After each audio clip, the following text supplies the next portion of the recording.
So let's rewind just a bit. To the night of. Who's taking who would be taking first watch for this night? This is a death sentence. Madeline can do it. Oh, All right, okay. so Madeline's first up. I'll step up. I'll take the fall for that one. So Madeline, you get the shift from late evening, as dusk falls, the sun sets, the skies change into an orange and a purple, eventually fading off into a dark navy blue, and eventually the black of stars, black of night with stars. And overall, it seems to pass fairly uneventfully. Kind of hang out for a bit, cuddle with Sylvie a bit. Sylvie Keeps you nice and warm, given that she's technically a cup of tea, so yeah, warmth. Sure. I like to imagine that that the way, because you have like a specific way of holding each Pokemon depending on like what Pokemon they are, right? Mm-hmm. I imagine Madeline's ideal way of holding Sylvie is just by the teacup handle with a pinky out. I was gonna ask pinky out or not. Yes, that's how she holds Sylvie when they're like bonding. Excuse me. Who do you wake up to to cover the next watch? I survey my options and I try to weigh like who would be the least bothered by waking up versus also who is the most perceptive and can keep a watch well, and the first name that pops into her mind is Ryu. And so she goes over to Ryu and tries to stir him gently. Okay. Yeah. You shake Ryu and takes a second, but he does come shake to. him. Shakes him violently. He does lean down and whisper, "That's for Aqua." You slowly choke Ryu out in his sleep. You look up, she's got fire in her eyes. You're woken up suddenly to hands around your throat, the light leaving your eyes as Madeline's just over. Oh, good, you're awake. Oh, you're awake. Oh, you're finally awake. Tried to cross the border, did you? But yeah, you wake Ryu up, and Ryu kind of silently gives you a nod and takes watch, and you head to sleep yourself. And then dawn comes. Wait, can I rewind for a second? What's up? As I'm like exchanging watch with Ryu, Madeline is gonna go up to him and be like, "Hey, so I wanted to say when I got the chance, I apologize for the way I handled that loss earlier. That I kind of am a little sensitive when it comes to things like that, but I want you to know that everything's fine, and I didn't mean to take it out on you or anything. That was a good battle." He gives you kind of this awkward like tap on your shoulder and like just a nod, and then walks away from you and sits down. Why are you speaking for me, damn it? There's a reason. What? Don't worry. Oh, okay. Oh. Oh no. Ah, fuck. So you go to sleep. It's a, Ryu's just being his usual awkward, quiet self. But you're like, yeah, Ryu's whatever. dead. Ryu's dead. This is an imposter. Sussy. Oh, Sussy Baka. So dawn arrives, and weirdly enough, despite the plan, Burke was never woken up for the third watch. Brisbane was never woken up for fourth watch. Just that dawn has arrived, and the light kind of wakes you all up a bit later than usual, probably about an hour later than what would typically be your waking up time. So you all got some excellent rest, and you all kind of start coming to. And Ryu, you were never woken up either for your watch. You just remember that Madeline stayed up for her watch, and then she was supposed to wake up Ryu, and you were never woken up. Oh my.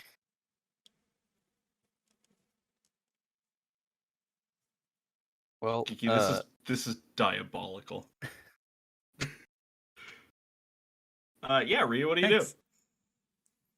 I I crawl out of my tent and look around for everyone else Yeah. who is immediately around me. So you would, given your natural kind of sleep schedule, you are usually the first to wake up. So you're actually the first to kind of crawl out of your tent. The camp is silent. The the fire that would normally be in the middle because people stoke it throughout the night is just dwindling embers and the slight smell of burnt, far burnt and now useless soot of logs. And it's a quiet, dewy morning. You hear really nothing going on, except maybe some light snoring through some of the camps. Burke being, of course, the loudest. Because I just feel like Burke is a snorer. Oh, absolutely. Oh yeah, Madeline also definitely snores like a motherfucker. Hell yeah.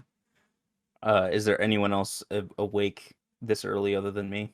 At the moment, no. You know that, given from past experiences, you know that you are typically the first to wake up, given your prior experience. So you usually wake up about maybe 30 minutes before anyone else, if there's no one else actually waking anyone up.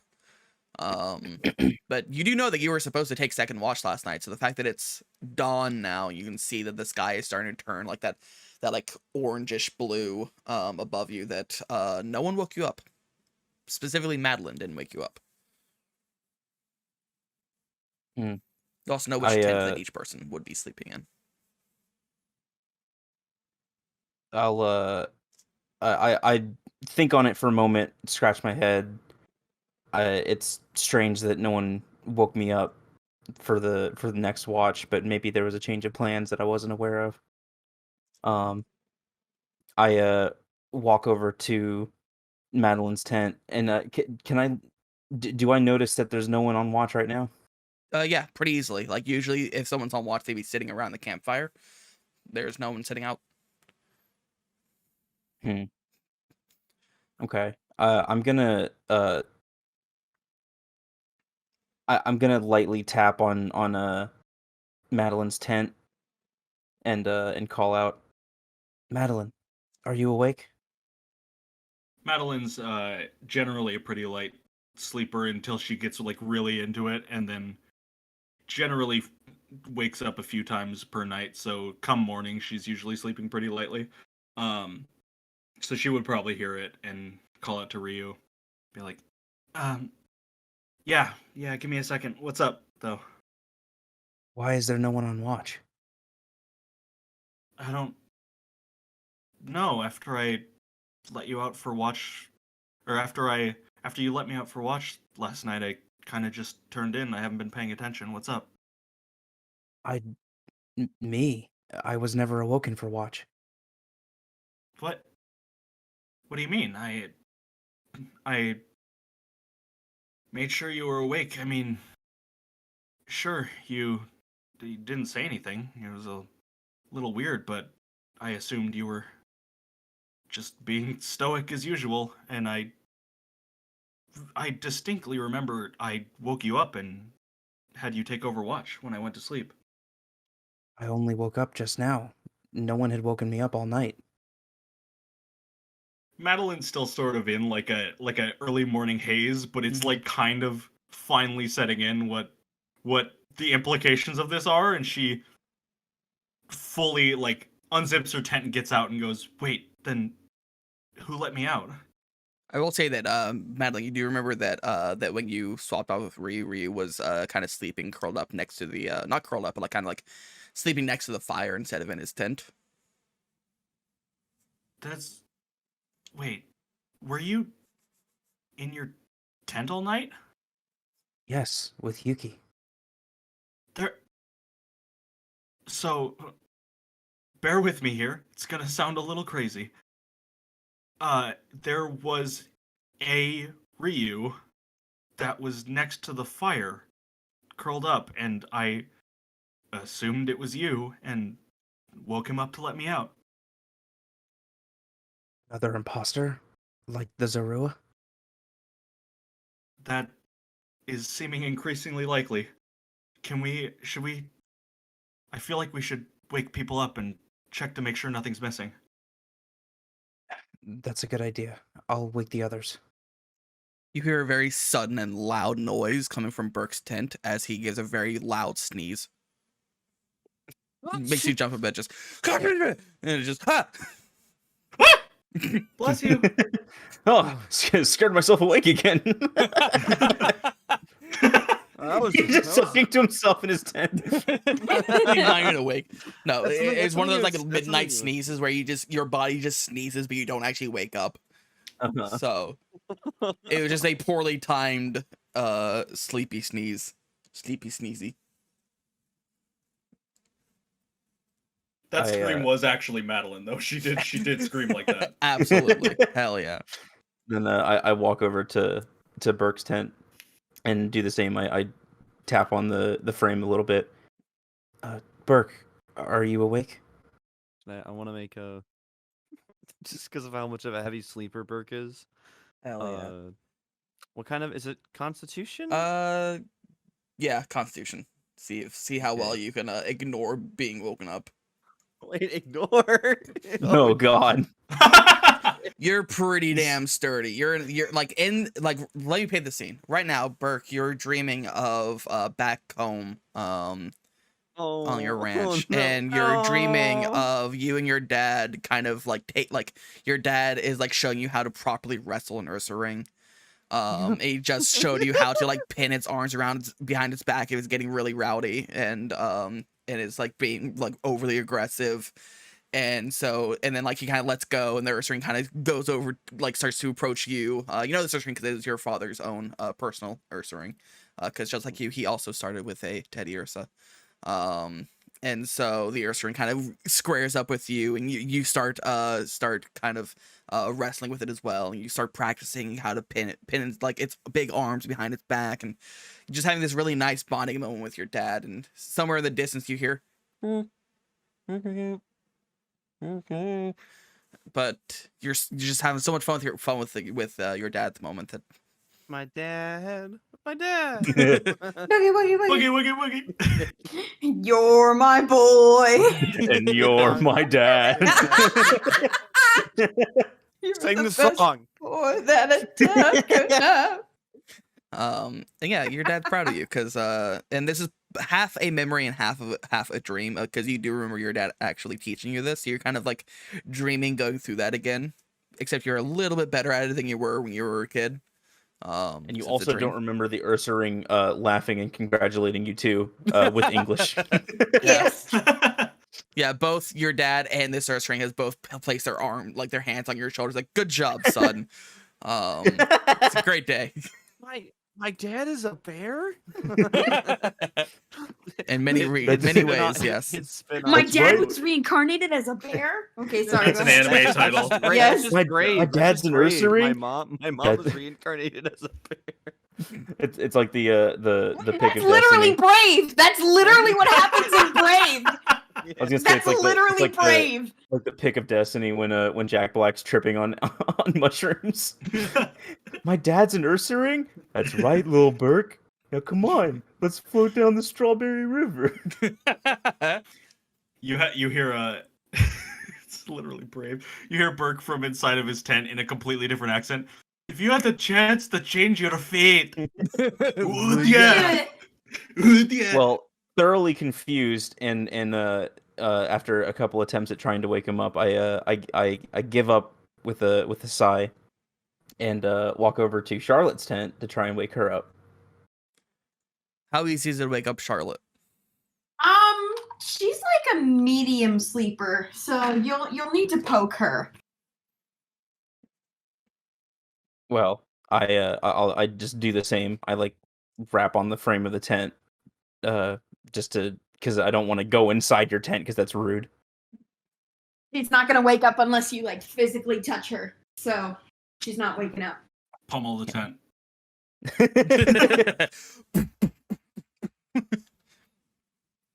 Well, I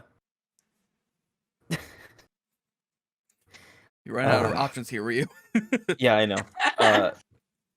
Fine. I unzip Charlotte's tent a little bit and reach reach my Tonto in its sheath. No, just blade I'll first. try to- I'm not. No, it's completely against Ryu's morals to go inside a woman's tent. So I will I'm say reaching you in the do have Tonto, a and I'm just woman gonna. right next to you that could do this for you, in case you forgot that Madeline was there. Okay, fine. I'm just saying, in case you want to use that option instead of poking with your sheathed sword. Okay, rewind then. Rewind time. Yes. I turn to Madeline and just clear my throat. Would you mind trying to wake Charlotte up? Sure, but any medical bills I incur are your responsibility. Madeline kind of unzips the tent about halfway, leans in, and just kind of like shakes Charlotte's elbow a little bit and goes, "Hey, Charlotte, are you up?" Yeah. And she kind of like lifts her head a little bit and like turns to face Madeline. Huh? What? Yeah, what's up? Is it my turn? No, see, about that, we've had a little bit of a problem. If you want to get yourself ready and come out, I'd be happy to explain it to you once we get everyone up. I feel like the whole group should know. Okay. Very ominous, No and then she leaves. one's dead or anything, are they? No. It's fine. We just had a bit of a mix up with the watch last night. Oh, okay. All right. I feel like Give me a minute. I'll leaning get into dressed. Okay. I feel like me leaning into your tent isn't the best way or place to explain this right now, but once we get everyone up, we'll get to it. All right. Give me a couple minutes to get dressed. All right. No rush. There's very clearly a rush, but Madeline does not want to intrude. I feel like it's And, important to ask this question of what is everyone's bedhead situation?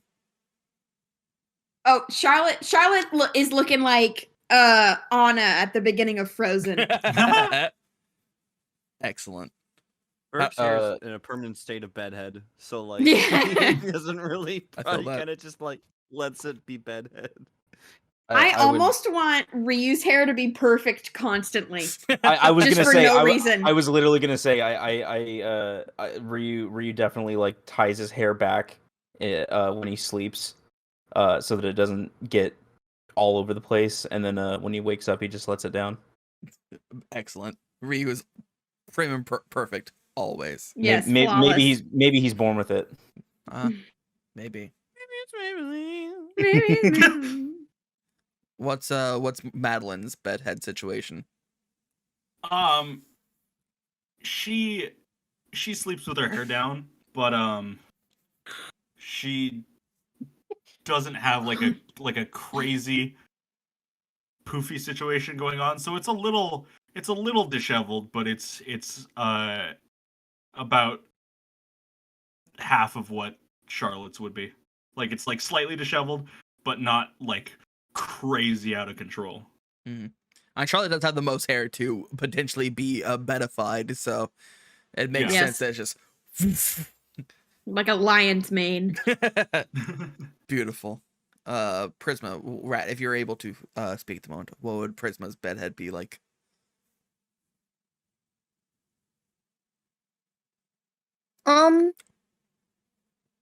I would say probably the only difference between Prisma's hair as it regularly is and when she wakes up is that it has a lot more volume and she just kind of brushes it down. I like that. Just like a slight just foof, like a poodle. Just Yeah. I like that. And then what's Grin's bedhead situation?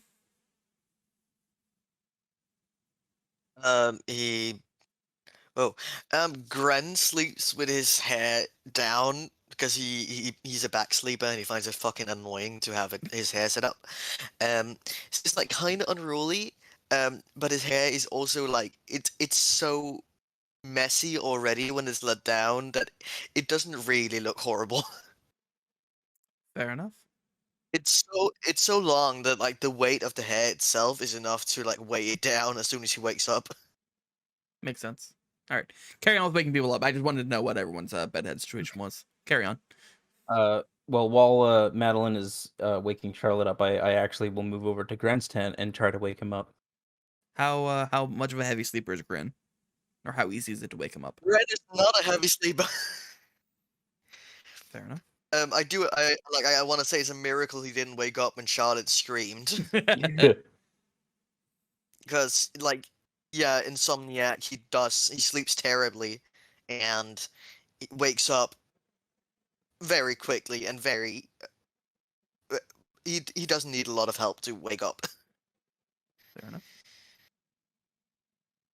Well, then I wake Gren up and give him the lowdown.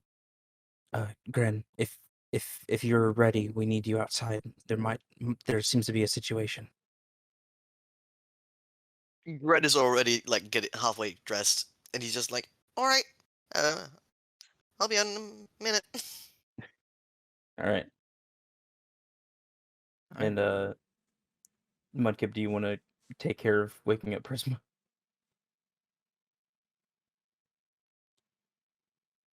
Mudkip, I'm sorry, what? do you want to wake up Prisma?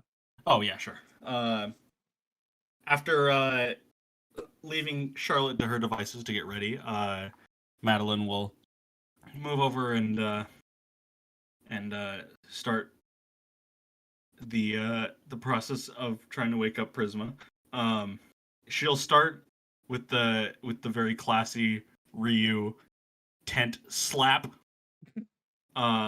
And then so she yeah, so she casually is like patting the front of the tent enough to like make a noise, and will call out in a not too loud but loud enough to hear voice where she says, "Hey, Prisma, are you awake in there?" Is Prisma awake? No. Okay. No. You hear? No, no. Just goes from the tent. Okay, guess she's asleep. Gotta move on. So I do the same where I unzip the tent halfway and just kind of give her some light taps on the arm and call out her name again.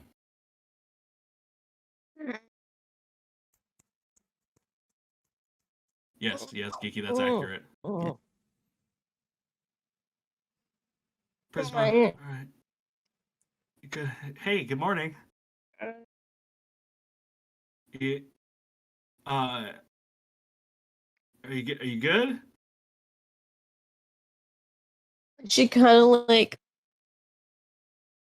sniffs and then rubs her eyes and then pulls her sleeping bag over her head and rolls back over. Beautiful. You know that scene in one of the Friday the 13th sequels where Jason pulls the entire sleeping bag out of the tent and smacks it against a tree? No, I'm kidding. Yeah.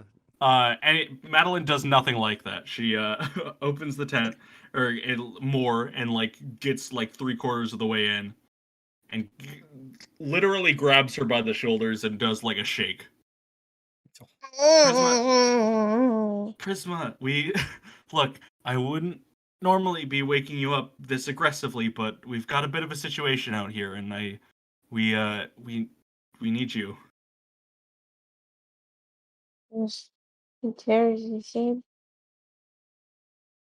What? I barely go to school, Mom. Look, we don't. I'm sorry, we don't have 5 more minutes, Prisma. We need. Look, we need you out here. I don't go to school anymore. Madeline has fully entered the tent at this point.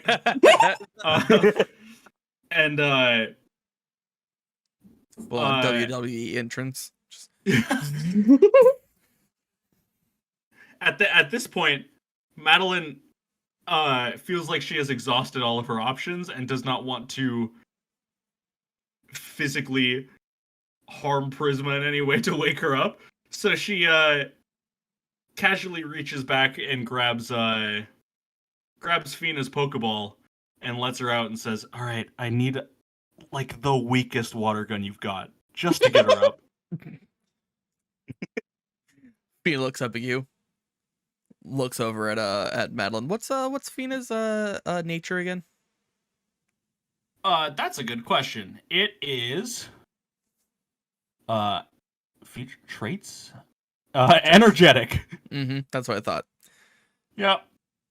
Kind of gives a slight mischievous look and kind of plants all four, just it just fires basically an entire water bottle's worth of water gun onto Prisma's face. Just this doesn't hurt. It's just that it's way too much water than what needed to be done. It's like those meme videos where people dump a whole bucket of water on their sleeping friend. Yeah. Hello? The one where she Hello? dumps the water bottle on her friend. She goes, "Hello?" Hello. So yeah, Prisma, you're met with a torrent of water against your face. Is it in her hair? Oh, for sure. It's directly onto your face. So, and your hair is very close to that, so. It sprays your hair, which is also your face. Which is also your face. You know Prisma's beard that she has? No. Okay.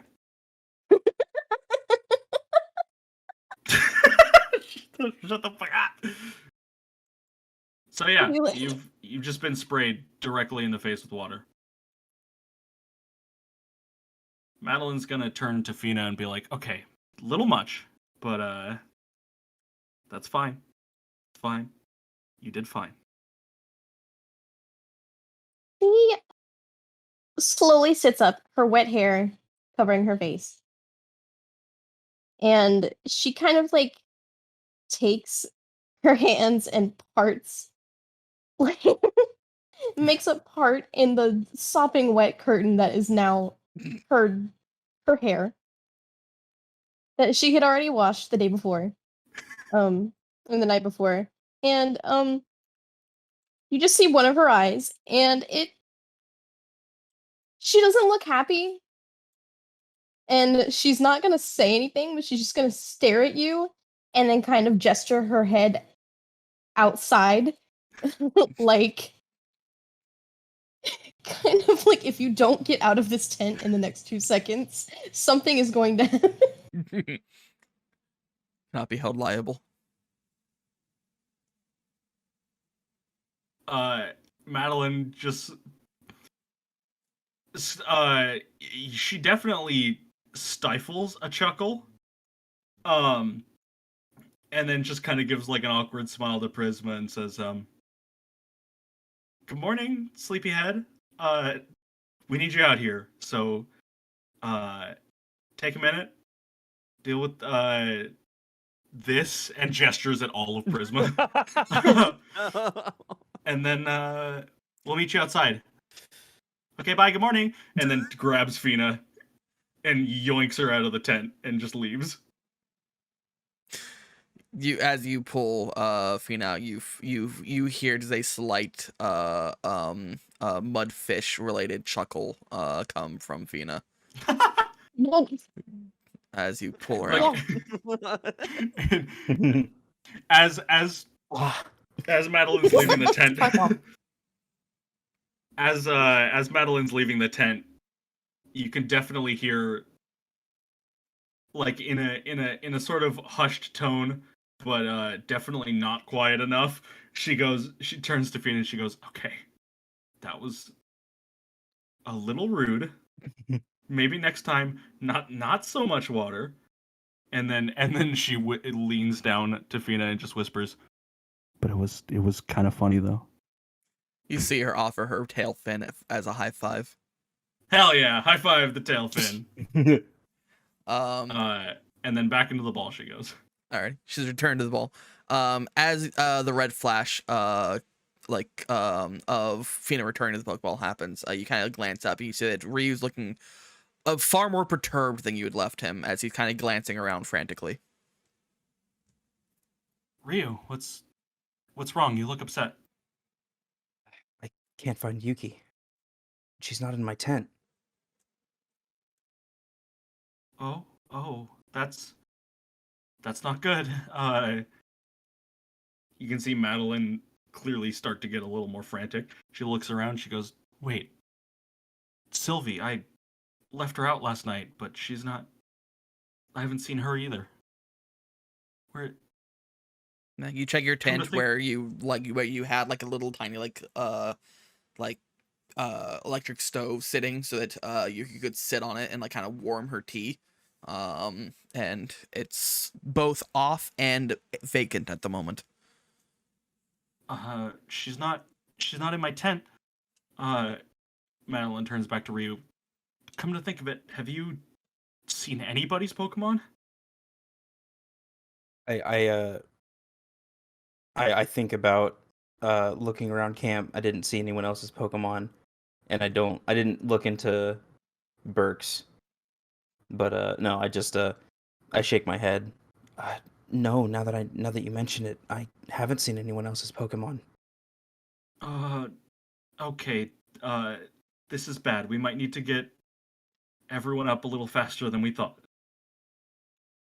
I'll rush over to Burke's tent and unzip it and shake him. You Burke. see, as soon as you unzip Burke's tent, you see that you know how Burke sleeps, especially whenever Biscuit is out. He sleeps with like Biscuit kind of clutched in his arms, like almost like a pillow. In his arms is the pillow that would be under his head at the moment, but his head is instead just laying against his sleeping bag, and his pillow is instead in his arms wrapped around. I'll assuming he's like facing like his feet are closest to the entrance of the tent, I just like grab his shoe and shake his leg. Burke, wake up. I grabbed my feet. Giona's got my feet. Oh.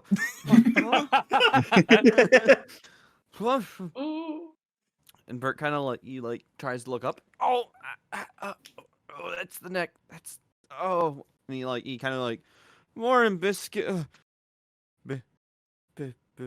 Biscuit. And he kind of like pulls his arms apart from like the clutch, and he sees a pillow fall out instead of Biscuit. And he darts up and just speeds past like cartoonishly, like if it was a cartoon, Ryu would be spinning in a pirouette right now. but Burke dashes out of his tent and starts scanning the horizon with his 11 passive perception. And he is like checking under rocks. He's looking under he like almost filters through the embers and goes, ow, oh, ah. And he's like just searching anywhere in the camp. Burke is just darting around camp. Mm-hmm. He's like, oh, no. I will say, because of how you slept without the pillow, you do have a slight crick in your neck. Yeah, Nothing too bad. It just kind of stings. I just need to get like body slammed by a Pokemon and it'll fix itself. That's how it works.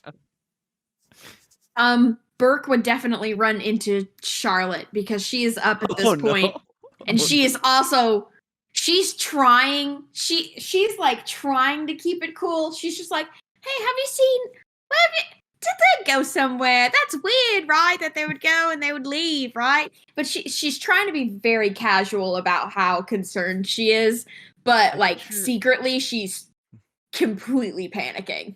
I feel like it's like when you don't want to admit you're lost in the grocery store and you can't find what you're looking for. It's like, oh, I'll find it eventually, but you're like inside, you're like, where the fuck's the baking powder? Yeah, I thought it would be with the flour, but why is it with the flour? It's a baking ingredient. Yeah, so like Charlotte's like acting like, yeah, I know what I'm doing inside. I don't know what's going on. Yes, it's internal screaming right now. She's definitely, when she thinks no one else is looking, she's running through bushes and like peeking up trees. Just she's freaking out. Mm-hmm. The two of them collide as they're like running around camp. They're not looking where they're going. It's a perfect storm brewing of them like not looking where they're going and then just. Has no one seen their Pokemon?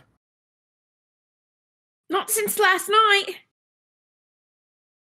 No, I went to sleep after watch and left her to hang around on her own, but she's gone. Who did watch They're after gone. you? Me, okay, yeah. So that's the thing. I woke up. Who I thought was Ryu. They were sleeping next to the fire, which I thought was a little weird, but I didn't really make too big of a deal out of it. But I woke them up and I had them take over for me on watch, but Ryu was in his tent all night, and now our Pokemon are gone, and there was a fake Ryu. Wait. A fake, like a twin or something? I don't know. Madeline's panicking. She does not have the like emotional capacity to explain this properly right now. She's like, I don't know. There was a Ryu. It looked like him. It was him, but obviously it wasn't him. He was in his tent. So you went up to some guy, said, "Hey, I'm gonna go to sleep. Good luck," and then you just left. Look, It could have been another imposter. We already know that there is a Rua in this forest. Where could they have gone? I don't know, but we need to start looking. Okay. How are we gonna do this? Are we gonna split up? It's possible that that's a good idea, but I reach for or I run back to my tent and grab Senshi's Pokeball and am I allowed to toss Senshi out? Yeah. Because of the whole okay. Yeah, you do not currently have an active Pokemon. Okay. Oh, So I I'm gonna thought make that was like a hard rule that like the your trainer license keeps you from doing. I'm gonna make a roll to you, Justin, to see if I can do something. Go for it. Because it's an idea I have, but I don't know if Burke would have it, so I want to roll for it. Unrelated, but for some reason Gator's breath smells like Doritos. I have no idea how that happened. He Burrito walked up like, why dog. do I smell? Oh, Burrito dog. I let Senshi out, and as Senshi pops out onto my arm, I look him dead in the eyes, completely serious. Senshi, we really need your help. All of our Pokemon are missing, Yuki included. I need you to fly off and see if you can find anyone. Please, friend, I need you to do this for us. So for the roll, Burke's gonna be like, he heard the idea of splitting up. He's like, wait, hold on, guys, I got an idea. And he runs back to his tent. Kind of like, you know when a tent's too small for you and you kind of like have to crouch down into it? Yes. He kind of does like almost like a fish dive or something to go into his backpack.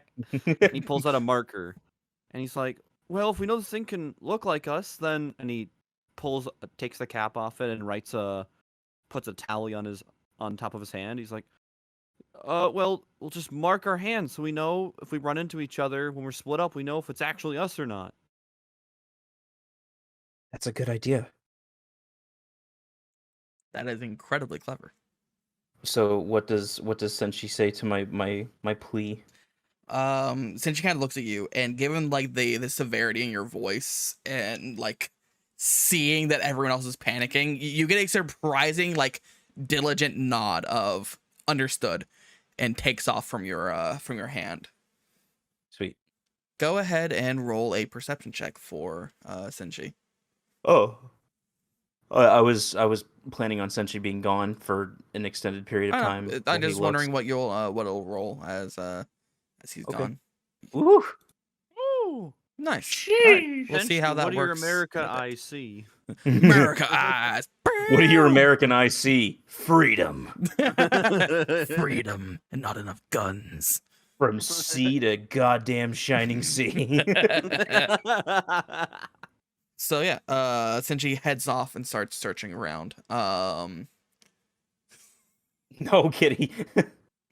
So yeah, so by this point you've all kind of woken up, and have become aware of the general chaos of people discovering their the Pokemon that they spent the night with are missing. So that includes Yuki, Sylvie, Pixie, Biscuit, Fractal, and Alba are all missing. Prisma, go and give me a perception check. Either What perception or investigation, whichever you prefer. perception or investigation? Mhm. One's based on wisdom, one's based on intelligence. Let's go. Yeah, you're kind of you're trying to help look around for stuff, and there's just the overall panic and people kind of like talking to each other and frantically figuring out what's going on, that it's hard for you to focus and try and look for anything specific. Real shit. Indeed. So yeah, so at this point, Prisma and Gren, you've joined everyone to find out that your Pokemon are indeed missing. All good.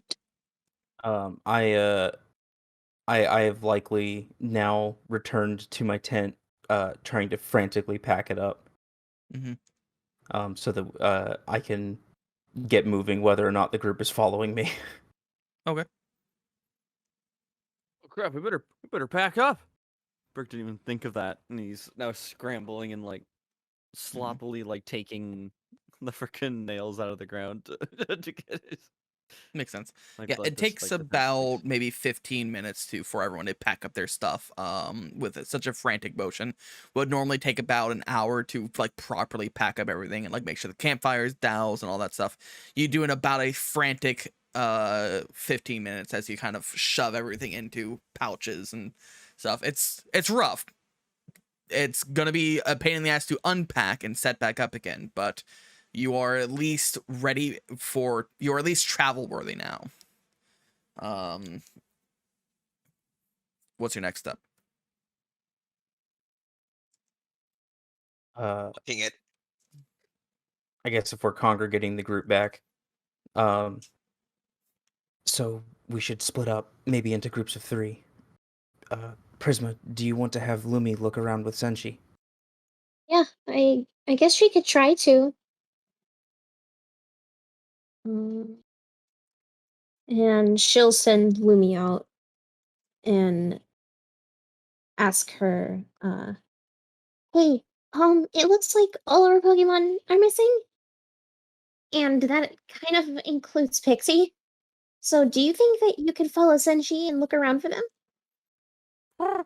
It kind of gives you kind of like it looks around, like gives you like kind of a frantic nod as she realizes, oh, there's stuff going on.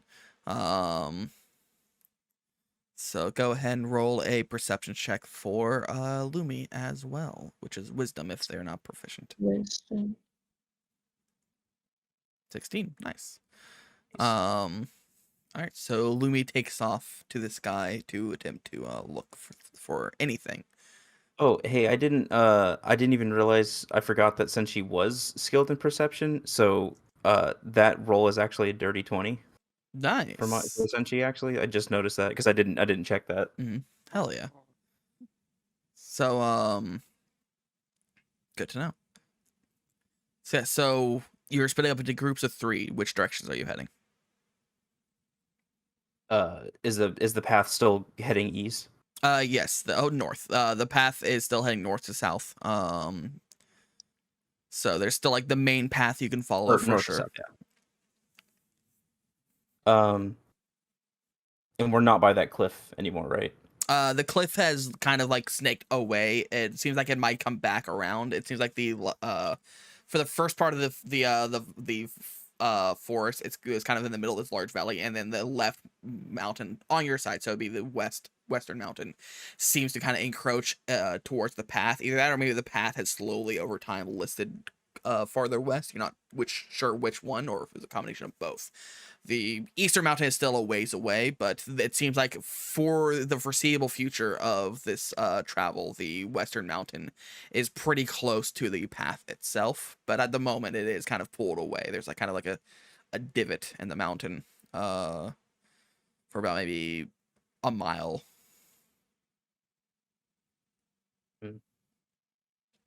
I think one of us should stay to the path, and the other should explore close to the mountain.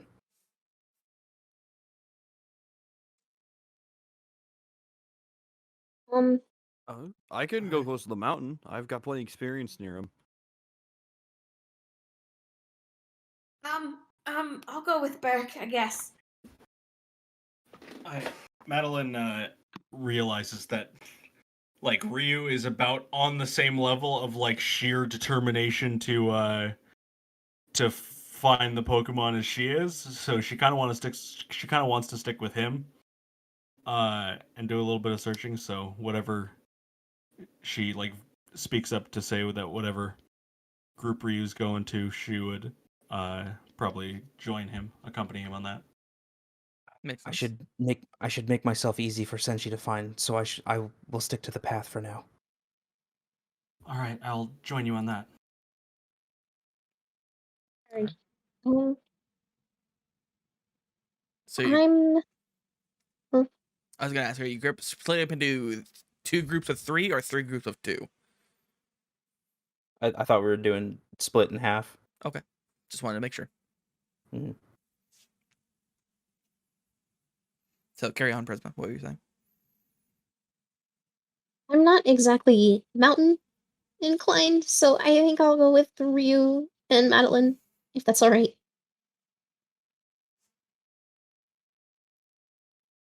Then, Gren, are you okay going with the mountain team? Yeah, that's fine. All right, then we shouldn't waste any more time. Absolutely. All right. So you two start to split up. Are you just heading in a direction, or are you making any educated guesses, or what's the plan for you actually leaving camp? I was just taking. I was just gonna take the lead, like closer in the direction we were heading, just for now to see what we find. Alrighty. So you're heading further north, and then Yes. for mountain crew, where are you heading? Are you gonna be just like making your way towards this little divot in the mountain, or are you? What's your goal there? Probably looking for. Bert can probably assume that if it's a Pokemon or a person, they're probably looking for some sort of shelter. So it's probably looking for like caves and stuff, and trying to find any signs of footprints. Burke's gonna kind of like turn to Charlotte and be like, "Charlotte, Archimedes really helped me out of a jam before. Could we rely on his perception again? Like, kind of his keen vision. As a lot of my Pokemon are kind of low to the ground." Yeah, that's no problem. And she's gonna send Archimedes out. All right. So Archimedes emerges, kind of lands on your shoulder and rotates his head towards you. Hey, buddy. Oh, Would you mind helping us try to find our friends? oh, oh. I know, it's cold. I'm sorry. And she kind of like picks him up and like holds him like close to her chest so he's not as cold. Mm. Oh. Kind of like tucks his head in under around his wings. Oh. Whenever you think you're up for it, would you mind flying around and seeing if you spot any of our friends? Archimedes' whole body just rotates like a nod. Like, like a ball just kind of rotates. Okay. So it Thank doesn't you. have a neck. But yeah. It doesn't have a neck. It turns its head around in the sprite you got. Yeah, but it doesn't have it can't look down. It just has a left or right. Dude, it turns It's its built head. different. It tilts its head to the side. Whatever. Shut up. This is funnier. No, fuck you. Not everyone has a neck. Yeah, Yeah, think there's about gotta- Big Ed. Oh, And yeah, does, true. does a snake have a neck? Yes. A snake is all neck. There's a restaurant near my hometown just- called No Neck Tony's. Where does For real? Poor Tony. start and That's where does it hilarious. end? But yeah, Archimedes Singer? takes sail. Oh yeah, what do you say? I talked over you, rat. My bad. What? Oh, I literally don't remember. Mood. Zoloft. I'm sorry. Oh no! Stop. So yeah, so Archimedes kind of takes flight, and go ahead and roll me a perception check for Archimedes as well. Which I think Archimedes is proficient in perception. Perception is wisdom, right? Correct. But if you open up, If Archimedes is proficient, it'll be there's a thing you can click underneath your stats on It's the Pokemon not. page. Oh, Oh, okay. weird. Alright, so Archimedes takes off and begins searching around. See if he can find anything for you. All right, so you all begin to head off in these various directions and begin to scour as much as you can the surrounding areas. You head off in those different directions, and it's like one group's heading to like the 12 o'clock position of a clock, the other group's heading to like the 9 o'clock. So you're heading in like a L shaped, like a backwards L shaped away from each other. As you one group heads towards the mountain, the other one follows the road. Who's leading each kind of group? I'm kind of leading the first group, their path group. So go ahead and Gren roll can be a. Say again, Grin. I was just I was gonna distracted say- by chat. Gren can probably lead the mountain group. Alrighty, so both of you roll perception with advantage. Oh no. The bowls have been drained of piss. You're not gonna bait me into saying it. You're not gonna. All right, perception with advantage. Mhm. Woo. Oh!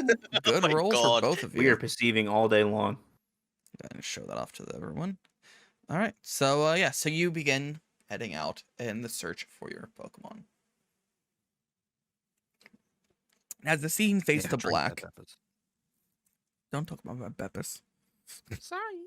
As the scene fades to black, a new scene kind of presents itself to the audience of a dwindling firelight as Madeline has just finished zipping up her tent. This silent Ryu kind of sits next to the tent. She kind of passively listens for a while, and about 45 minutes pass, close to an hour. And this Ryu finally stands up and kind of starts creeping around to each tent, like listening, making sure that everyone's sleeping. Madeline has started snoring, so he knows that Madeline's back to sleep now.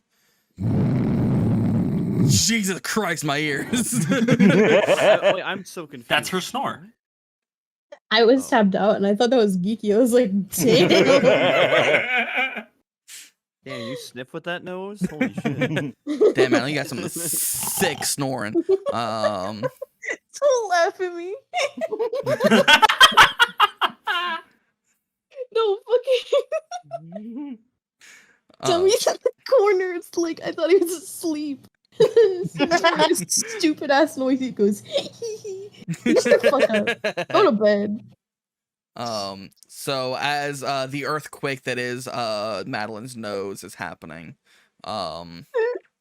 this Ryu kind of goes from each tent and starts with Ryu's tent, kind of silently unzips it, reaches in and just kind of like gently like plucks Yuki from the tent, and Yuki wakes up and kind of like looks up, wondering what the fuck's going on, but sees Ryu and realizes, oh, he's just picking me up and going out. Probably watch time. That's fine.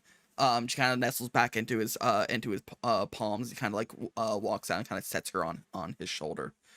Then he moves from tent to tent, doing something similar.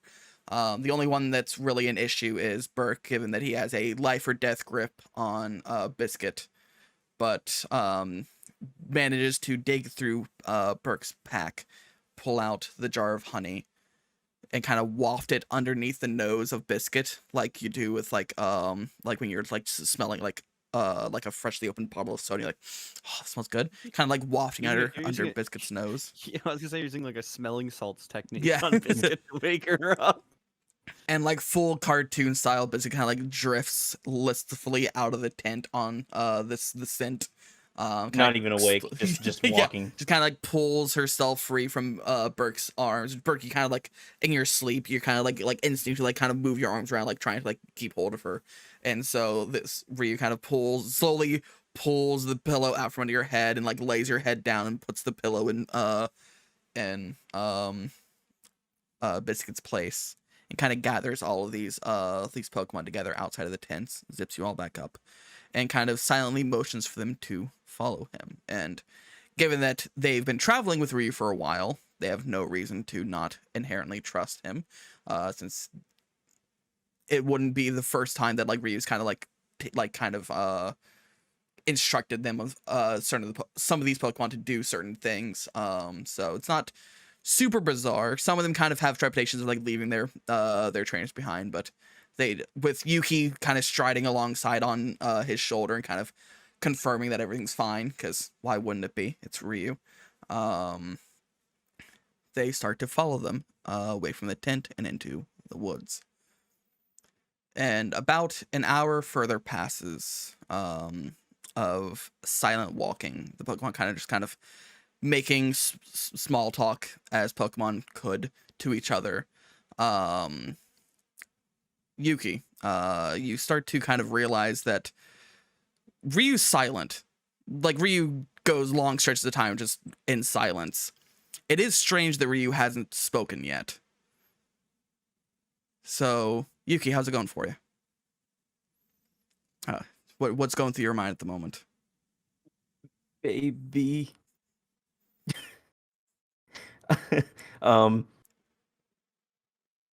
It's I'm not sure where we're going in the middle of the night, and I'm not sure why Ryu hasn't said anything. Mm-hmm. I reach a paw out and poke the Ryu face, and give a contemplative. Eevee?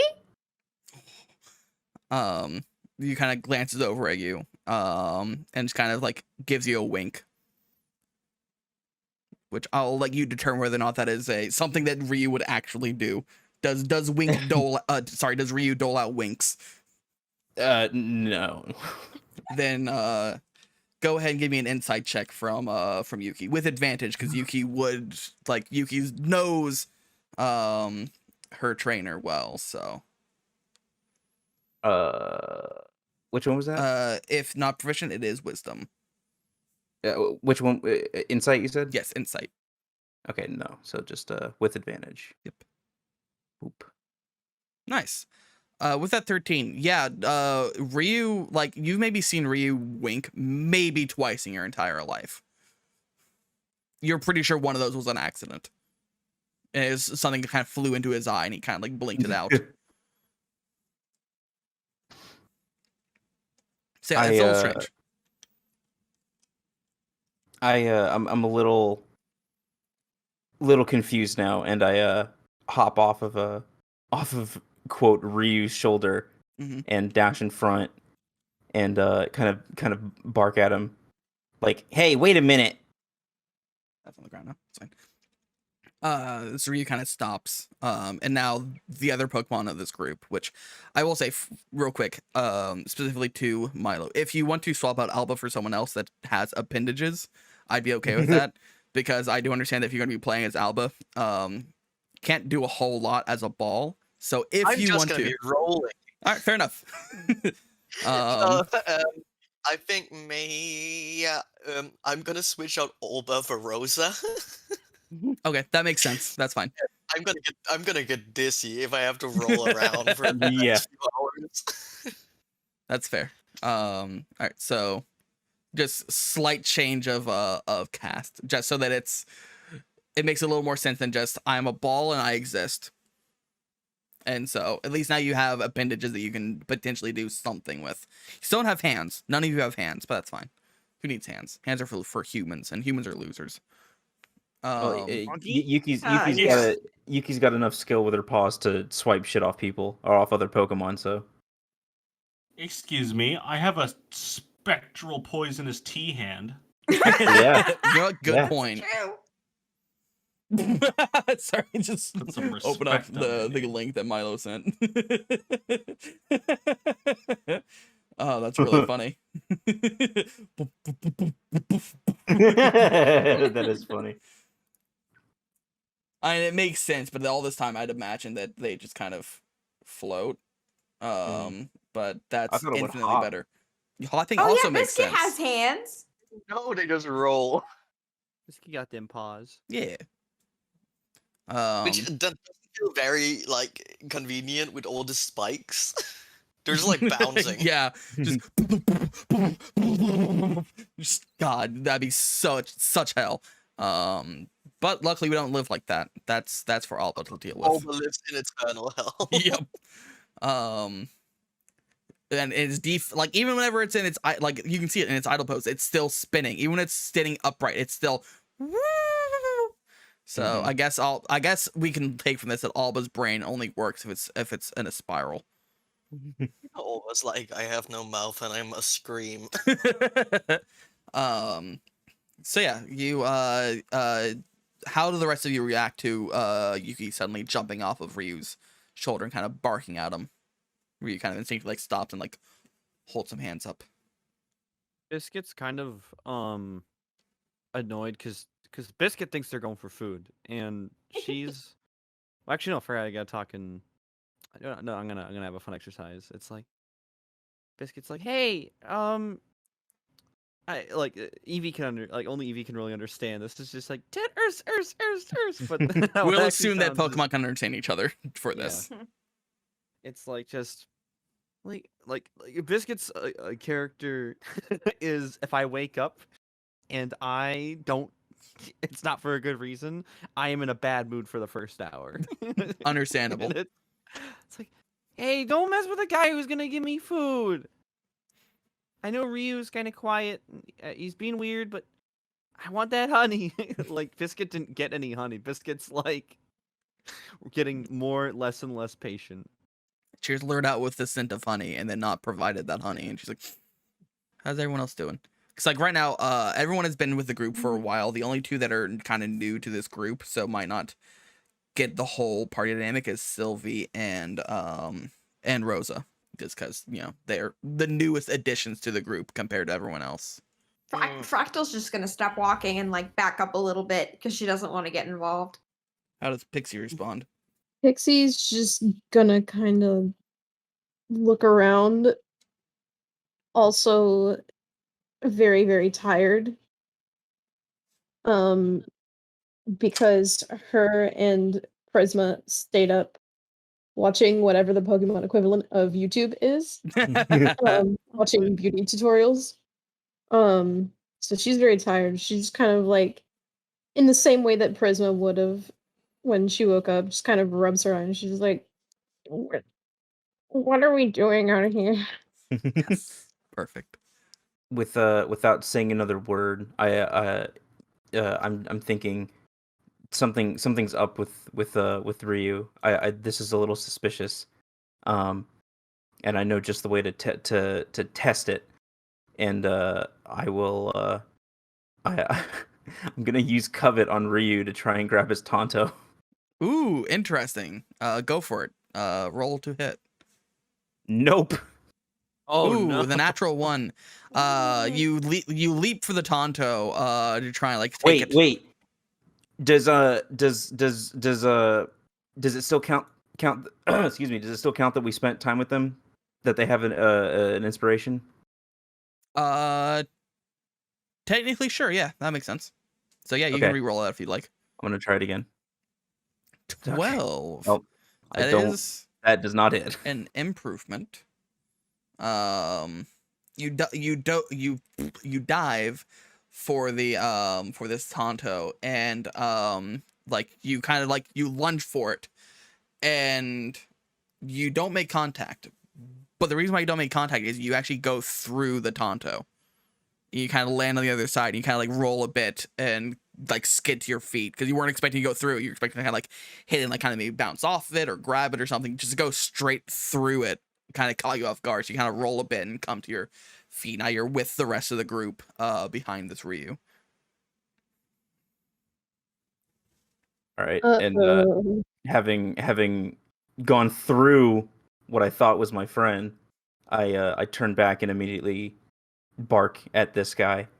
That's not my master. See Ryu kind of like turn around, and there's this big smile on his face. A very unnatural smile. I don't like it. Nope. And Biscuit's gonna be like, I think the honey was fake too.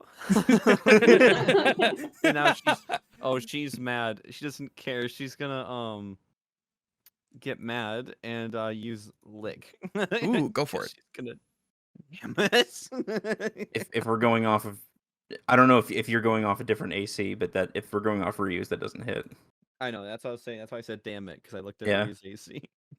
So, you kind of lash out to try and lick this thing, and where you lick, you're expecting to like hit something, but you face no resistance as it kind of passes through the body. Biscuit being like, it's not what I expected Ryu to taste like. Ryu doesn't taste like anything. So yeah, you kind of recoil from that of like you taste nothing. You taste nothing. Then your tongue just kind of meets air. And at this point, this image of Ryu kind of starts shimmering, and it kind of like starts dissolving and shrinking. Until it gets to roughly about Yuki's size, as a familiar form emerges as one of the newest additions of your party, the Zorua that Prisma has recently caught. That's why I asked you to roll a perception earlier to see if you could notice that you're actually missing 2 of your Pokemon. As this Zorua is now standing in front of the group, just kind of snickering, and then kind of like stretches his back. It was a male, right? Just make sure. Yeah. Yeah. Stretches his back. You hear like a slight popping noise, and he kind of steps back and forth a bit. It's like, okay, hi. Was expecting it a little bit farther on our little journey, but surprise, kind of as much of like a quadrupedal creature can do like a motion. Just kind of gets on hind legs, just It's a lame surprise. This sucks. What are you doing dragging us all the way out here? kind of lands back on all fours. For fun, obviously. I mean, you guys have been stuck in those Pokeballs for God knows how long, so because stinky humans for a while. And I showed up and I figured, you know what? These people need some fun in your lives. So we're going on an adventure. No humans allowed. Kind of puffs his chest out a bit. I don't know if I want to go on an adventure. We literally already were on an adventure. Now you're just taking us away from our adventure to go on a second adventure, and I was perfectly fine going on the first one. That's actually poorly planned on your part. Biscuit's on her back because she's tired. She's like almost mimicking what Cranberry does, and she's like you know, a kid throws a tantrum on the floor of a grocery store. Oh I was no. comfy. I was comfy in bed, and I was happy where I was, and you took me away. He kind of like He's now throwing a tantrum. Yeah, literally baby raging. I didn't know my mic picked that up. I want to get the visual of Biscuit on the ground, baby raging, speed it up, and put get real. You kind of words. As you're doing this, this Zoro kind of like sighs, like, oh, come on. You weren't on an adventure. You were following their adventure. That's not your adventure. You're being dragged along for the ride. That's not true. I would think it's our mutual adventure. It's like a mutual thing. Because, you know, we're partners. And stuff. I sense now, we're strong air lost. quotes around the word you said. Oh, We're not lost. I know exactly where we are. I live in this wood. Well, I used to, I guess. but I live here. I know exactly where we are. And I want to show you guys cool things. At least something before we leave and go to stinky human cities and the noise and the smell. I don't know, I just Sometimes want it does smell. to have some fun for a bit. And you couldn't have shown our trainers this as well? For what reason again? Do you really think any of those stuck-up trainers would have followed me? I'm new here. No, they don't trust me. If I try to walk somewhere, they get mad. They call me back into the Pokeball, and I'd be stuck again. I don't like being in the Pokeball. That's probably Can we- true. Can we make the DM roll for persuasion? I want to see that. Roll, bitch, roll. Dang. Not something that I'm proficient in. At least this Zoro isn't. But still not a bad stat. Ooh, not great. 6. Zoro, designing a +2 is not great, but you can take that as you will. But he is trying to convince you to have some fun and literally live a little. Come on, like you've been stuck in the Pokeballs for so long, and sure, some of you get to stay out and get to be cuddled and held and eat honey. He looks pointedly over at Biscuit.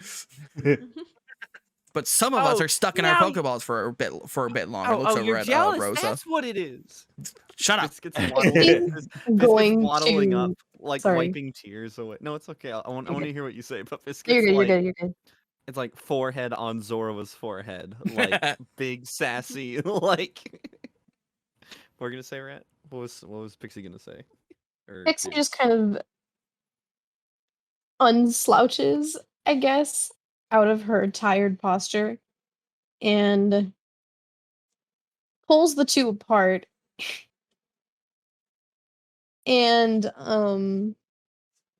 I don't know how this I don't know if for a fact if this works outside of battle. But her ability is intimidate, Ooh. and in battle it just imposes disadvantage on an enemy attack or whatever. But I would say she's probably naturally very intimidating. That makes sense. One of her I'd say that skills was, is intimidation, I think. yeah, I'd say that if you're not already proficient in intimidation, that would She give is. you. Okay, then yeah, you're quite good at being intimidating for sure. She just kind of like puts two paws in between both their foreheads. She's like, listen, I know that you haven't been here that long. You haven't been cramped up that long. But honestly, if you just would have made some effort to get to know Prisma better, because she does care about you, you would have known that she probably would have gone along with you. We would have all been, she probably would have tried her best to convince the others to go with her too. Because she cares about her Pokemon more than anything else, including herself. Yo, 5-head Snubble over here. Yo. Snubble's on that deep lore. He kind of like looks over at Snubble and just kind of like pouts a bit. Says, I guess, but they won't even fit where we're going. I mean, they get to a wall and they'd be stuck there. And you know they wouldn't let us go by ourselves someplace. Too dangerous. Squishy How do you humans. think they're going to act now? I'd step closer. Yeah, and they're supposed to be on watch. What happens if one of them wakes up and wonders where we are? Or gets hurt?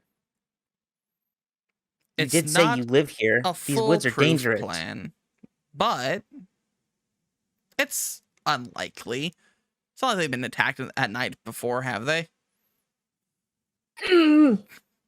I can't speak for everyone else, but Yuki just gives Zoro a look. Mhm. Okay, maybe I'm sensing some hostility. Fractal's in the middle of like a nom flashback. Biscuit's looking confused, like, what? Huh? What do you mean? Just zooms on a pulls fractal, up Biscuit. eyes Biscuit wide. You is hear that just It's that video of the dog with the they're holding the cupcake in front of the dog, and he looks like he's having Yes. That's what Fractal looks like. Yes, absolutely.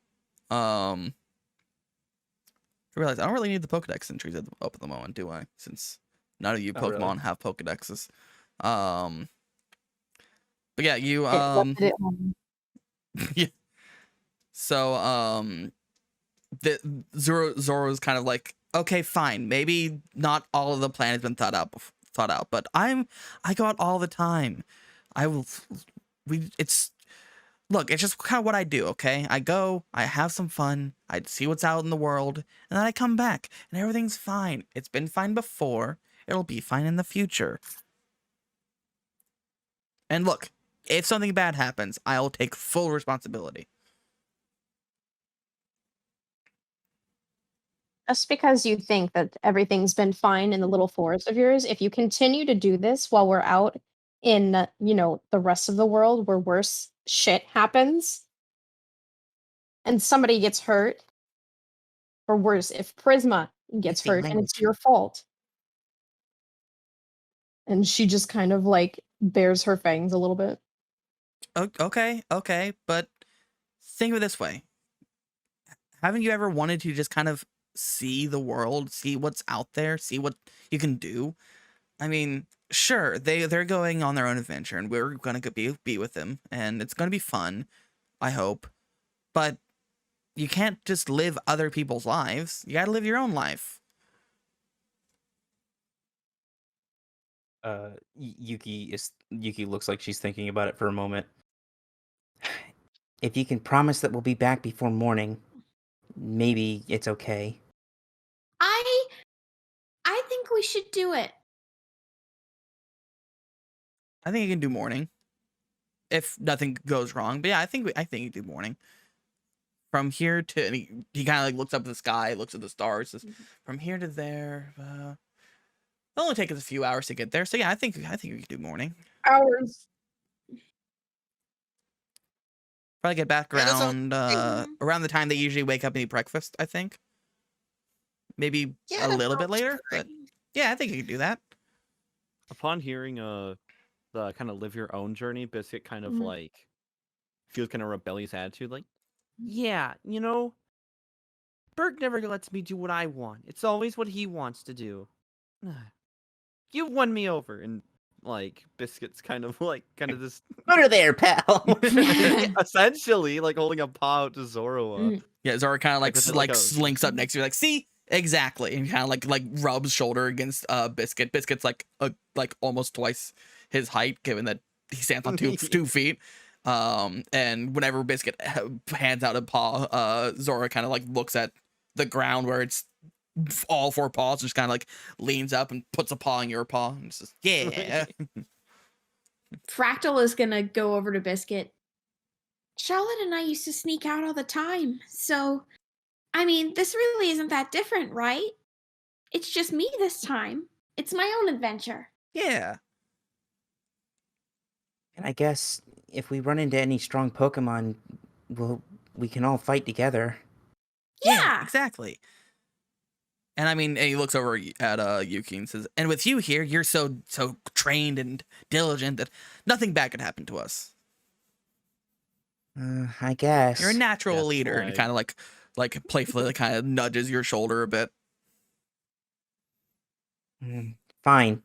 But morning, got it? Morning. He kind of looks over at Rosa, the only one Rosa and Pixie, kind of the only two that are kind of not up to this so far. Says, eh? And What the about, cup. Oh, sorry. Yeah. And the cup. I'm sorry, Sylvie. That is, you hear, seeing as nobody's checked in on the new kid, there is a cup sitting about 1.5 feet, 2 feet behind the group in terms of like the direction they were walking, and is just faced away, and has the little ghostly arm that like holds the handle usually is just kind of like fully wrapped around the cup, and it's like leaning back and forth, and you hear this like melancholic like ghostly wail, just kind of trying, but the cup is clearly trying to stifle it, and you can hear it talking to itself, but you can't really hear what it's saying. Is is Cup friend okay? I don't think I've met it. Sylvie doesn't really hear you. They're not really Yeah, paying too close of attention to the conversation. yeah. He's definitely like speaking to to like Yuki and basically kind of like whispering to like I don't think I've met Cup before. Is it okay? I walk over to Sylvie and just like do a little hop and try to paw at the bottom of her cup.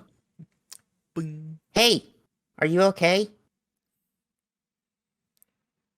Sylvie's a little out of it. They're kind of in their own headspace right now. You can hear them talking to themselves. They're like, I had a bunch of friends before, and then I left all those friends because she seemed nice, but now all these new friends, and they've taken me off somewhere, and I can't.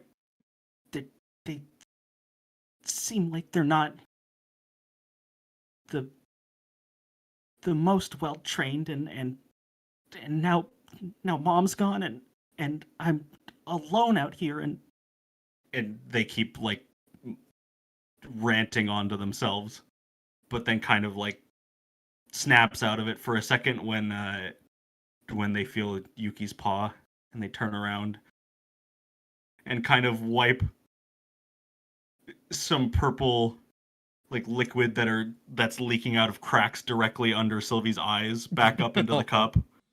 And goes, "Oh, I didn't really see you there.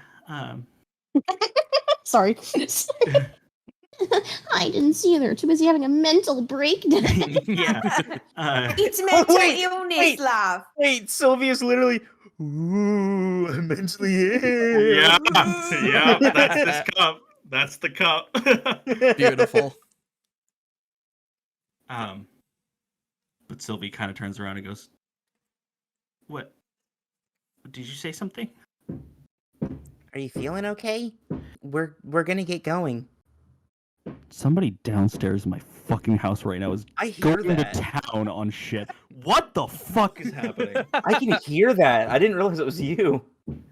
That is, I can feel it through my floor. Shut the fuck up. It sounds like someone's just hammering on your floor.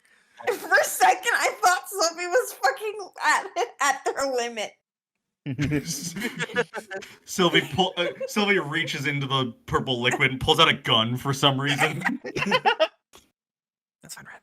I am fucking fuming. No, it's Sylvie turns back and they go, I'm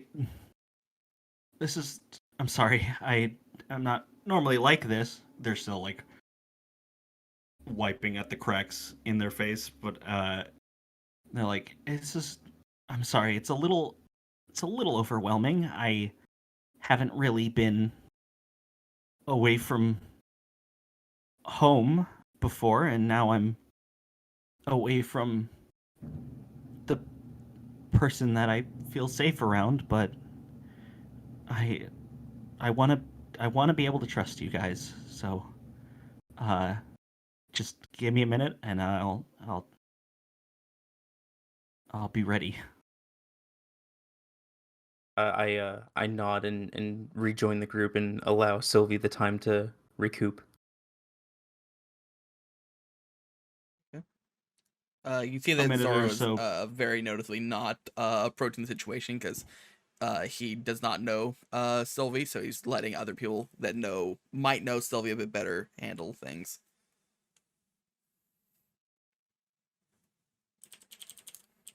After about a minute or so, the Sylvie floats on over a bit reluctantly, but definitely more put together than they were just a second ago, and doesn't really say anything, but like kind of falls in with the group and looks ready to go. Alrighty.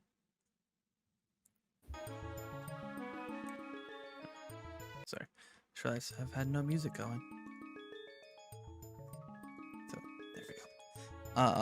Alright, so What's on the Sylvie has playlist? I'm playing Tree Shroud Forest from Pokemon Mystery Dungeon, Explorers of Time and Darkness. Ah, Music extended. yes. I just wanted to know what you were playing so I could listen to. Yeah. So kind of so now with 4 of the group inclined, kind of glances over at Rosa, who's been kind of silent so far, and just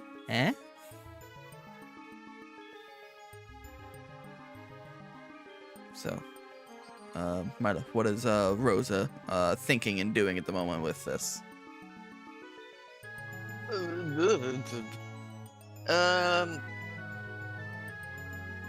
I was reading something, so but brain.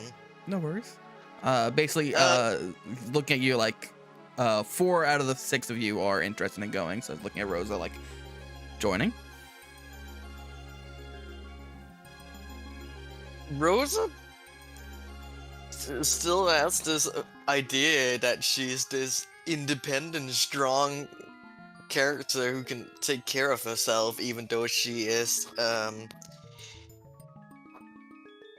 even though she most likely cannot. So she is standing there like, yeah, sure. Why not? Hell yeah. Why should I go on an adventure alone?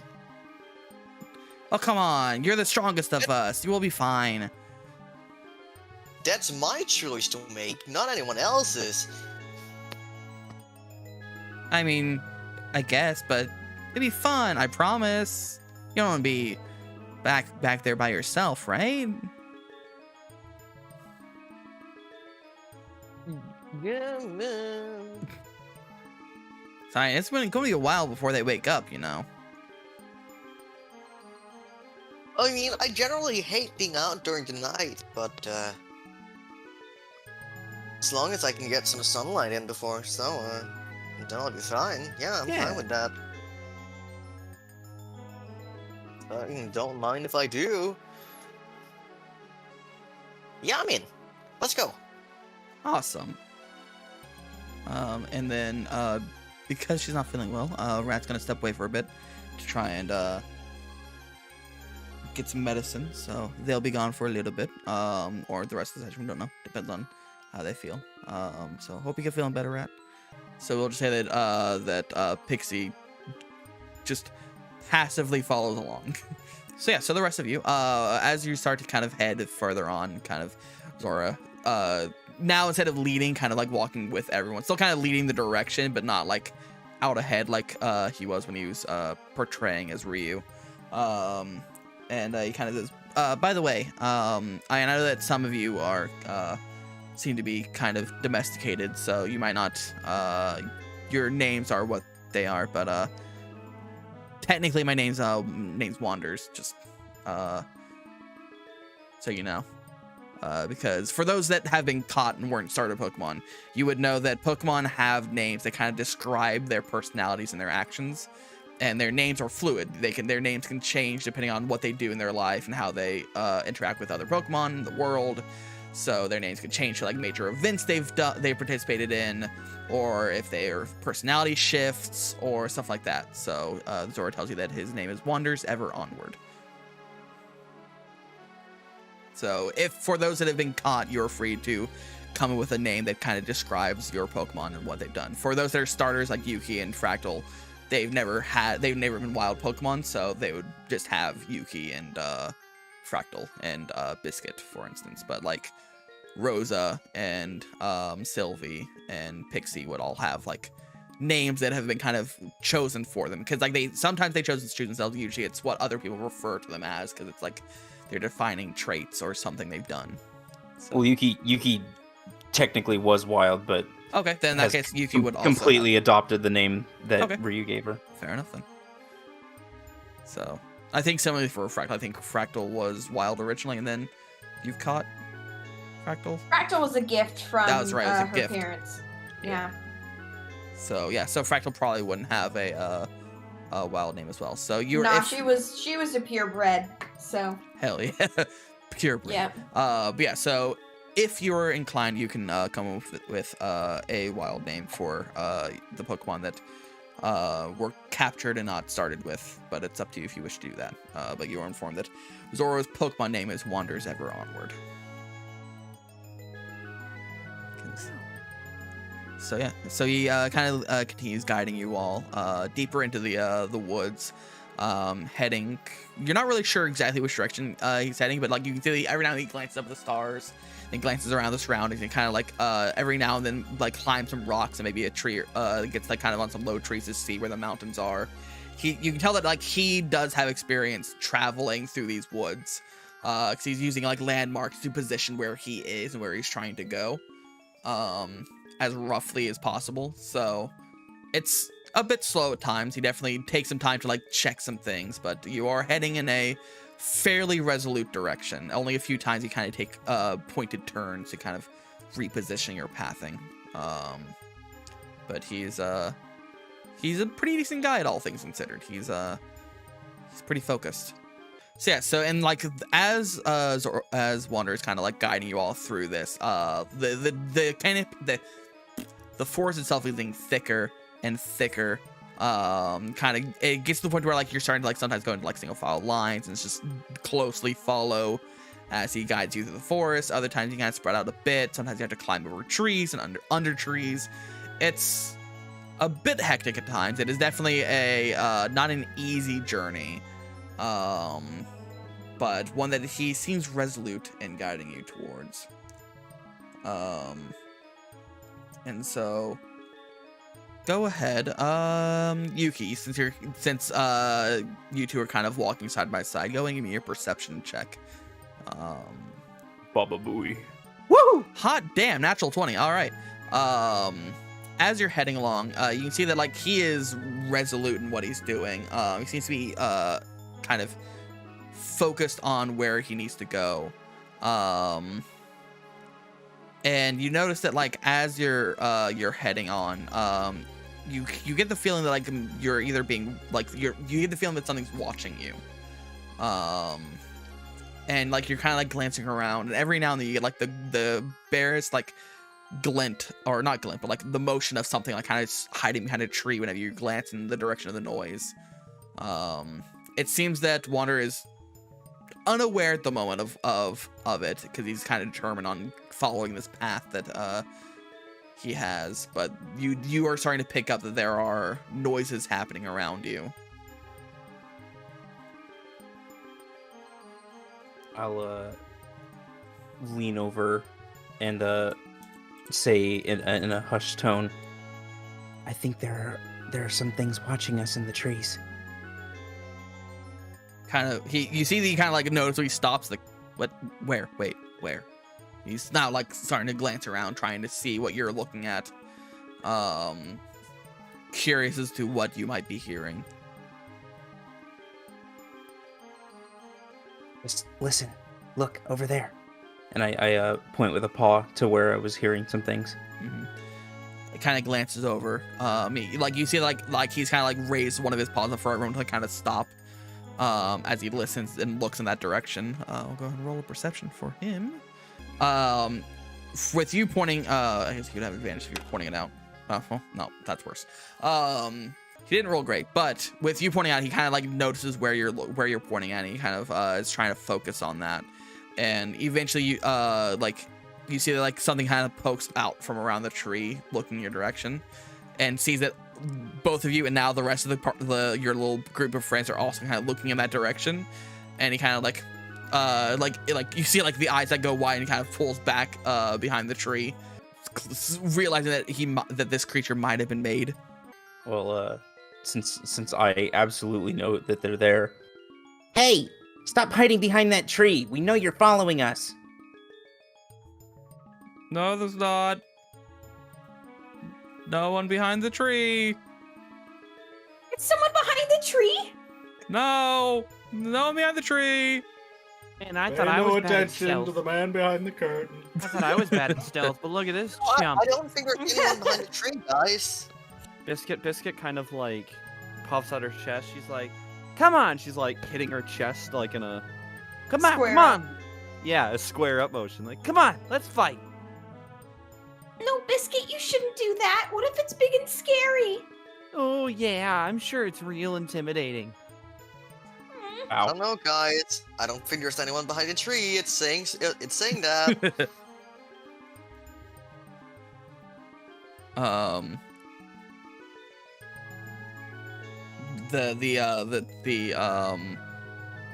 Sorry, my brain's suffering. A tyrant looks around the tree now. No. You as you're saying this, it kind of like you see that like this you notice that one of the like one of the the twigs that are sticking out from around this tree is like slightly moving up and down as you're talking. Oh. Biscuit's dumb as a block of rock sometimes, so she probably doesn't hurt it. I don't. Let me check Biscuit's wisdom actually. Well, that's 16. Yeah, that's a good roll. Yeah, you definitely notice this little twig kind of like bouncing up and down a little bit. What the heck? Biscuit's gonna like Walk up and be like, well, I guess if there's no one behind this tree, I guess I better start checking for honey. Biscuit's gonna start scouting it. So you can see that the creature is over here in this tree, as you kind of approach. And so as you start to approach and start kind of interact with the tree, with the image missing icon. No, I'm sorry, Sylvie.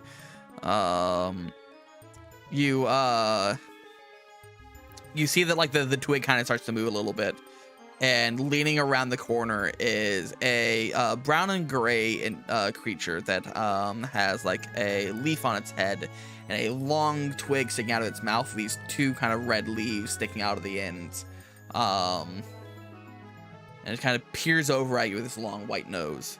And it's now looking over at you all from around this tree trunk. Put it there. Kind of looking at you all and says, "Hi.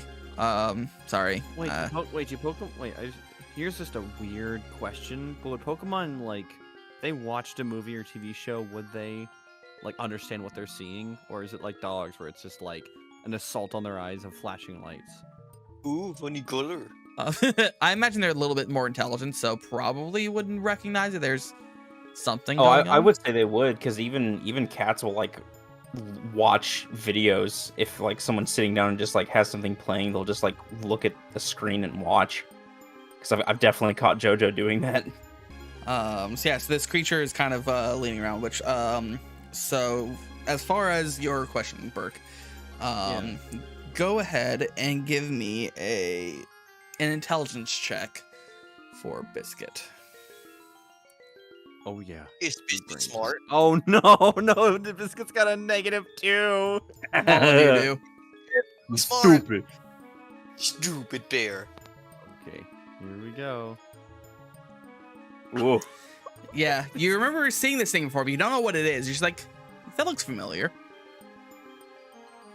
Hey, you with the pointy nose, you look weird. You look weird. You dress weird. No, I don't. Which Nuzleaf is from Gen 3, which I don't think any of you are explicitly from Gen 3. Roselia is. Oh, good point, yeah. Ah. So Roselia can make an intelligence check with advantage. Oh, cool. I don't think I'm very good at that. Oh, none of you are good with intelligence. You're creatures, you're No. animals. So. Thanks for the uplifting words. Oh, that's okay. Not bad. So yeah, you You're recognize animal. this thing.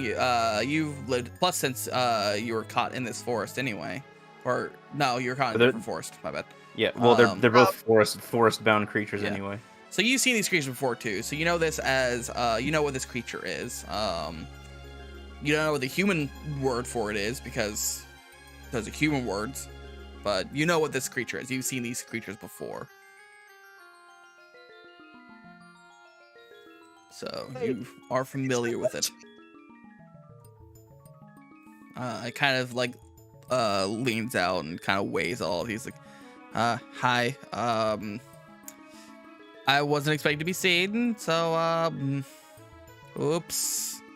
I was just kind of curious what you guys were doing, honestly. I was just kind of following you around, seeing what you were up to. Sorry. This guy sounds like that trainer. No, he doesn't. It sounds like that. Shut up. Leave me alone. This guy's a little bit deeper. William, that was his name. Yeah, William. Good old Jeffy. William. Jeffy. Jeffy will rule the world. Anyway. Bugs. Bugs. But She's yeah. gonna avoid it as good as she can. She's gonna, oh look, it's the wood twink. The wood twink. Yeah, he kind of steps out and says, hi.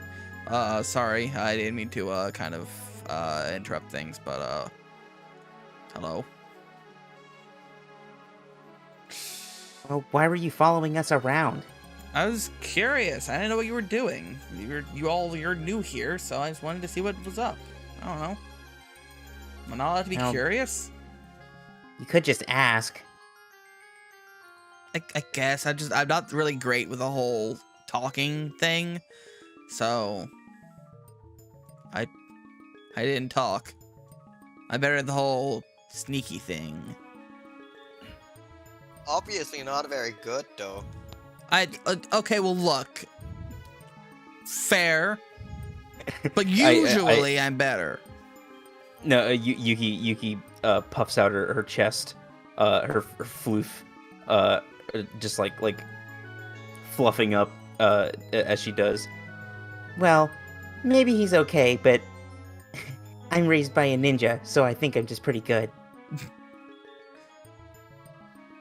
Zora kind of gives you like a shoulder. It's like, hell yeah. Biscuit's having kind of like a Winnie the Pooh, like think, like kind of thinking about like whether to trust this Nuzleaf or not.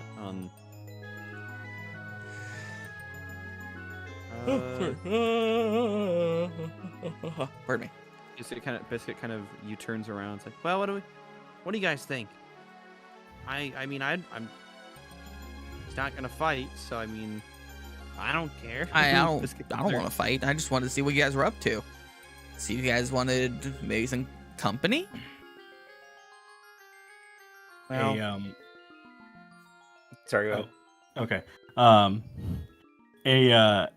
A mischievous sort of grin spreads over Sylvie's face as they kind of have a hard time shaking their old habits, and the cup kind of floats to the front and goes, "Are you interested in a drink, maybe?" Oh God. A drink of you? Yeah, I carry around this stuff with me all the time. Apparently, people call it tea. Sylvie chuckles to themselves. I've heard it's quite good. Go ahead and give me a deception check from Sylvie. As With Sylvie has, disadvantage. like, oh shit! Yuki's too smart for this shit. Okay, I will impose disadvantage on myself. And what did you say it was, Geeky? Deception. Deception. What is Yeah, that? that'd be based charisma. on? Charisma. Oof. That's a -1. oof. Oof. That's a -1. So let's do it. No. You see that one this Nuzleaf doesn't know what tea is, and also can see that you are a very what is naturally a color to be avoided, a purple color to your liquid, which screams poison to most creatures. It's That's fair. I appreciate the offer, bud. But I'd rather abstain. I appreciate it though. I drink water. Thanks. Yeah. Water. I don't know if this tea thing is good for, the leaf. Kind of swipes it Slicks back his Yep. leaf. Sylvie rotates away from the group and kind of their little hand just kind of does an aw shucks motion and goes, gotta get better. Sylvie, no possessing. Ah, you Oh, got me. Sylvie, no murdering. Sylvie just goes, it's worth a try. Just thought I'd have a little fun. I guess if he wants to follow, I don't care. Kind of grabs onto the branch and swings down and lands on the ground. Says, by the way, my name's Diligent Softfoot. Most people just call me Dilly. Most people call me soft. No. You can call me whatever you want, but Most people call me Foot. Or the foot. Glad to have you, Dill. well, nice to meet you all. It's not often I see such an eclectic group of creatures. Like, you all realize you're kind of weird, right? You're kind of like a red flag beacon running through the woods, right? You're kind of gonna draw a lot of attention to yourselves. Because Well, we're traveling in a big group, so I think most Pokemon would know better than to try something. fair point. That is a good point. That is just odd seeing so many of you together. Not a lot. Usually, kind of folks stick with those of similar type. Like, hey, most so to Yuki and Wanderer says, like, you two make sense. The never seen the white one before though, and looks over at Fractal, the ice Pokemon in the middle of a forest. Says, but friends are friends, so it's all that matters. Kind of starts approaching. It's like as he approaches, like puts an arm around Biscuit to like guide him back to the guide her back to the group. Just Biscuit has her teeth like. Take your hand off me right now. it's just like, and we're done with that. All right, so how's it going? And your nips are weird. Don't talk about my nips. Would think with having them. I can't just stop having nips. They're part of my body. Oh, I can fix that. Don't touch my nips. Biscuit starts going like. Sharpening her I know, nails. like- Shh. Oh no, I don't know if it picked it up. Yo, but if I you're heard calling a him- slapping sound like a. If Yuki's Didn't calling pick it him up. Dill for short, does that mean his name is Dill Nipples? Oh, you. I hate all of you. Now you have this. You have Diligent following you now. Kind of heading up with you. And so at this point, Wander kind of looks over you all. It's like, okay, well, first off, what we're gonna do is we're gonna actually pick up an old friend of mine.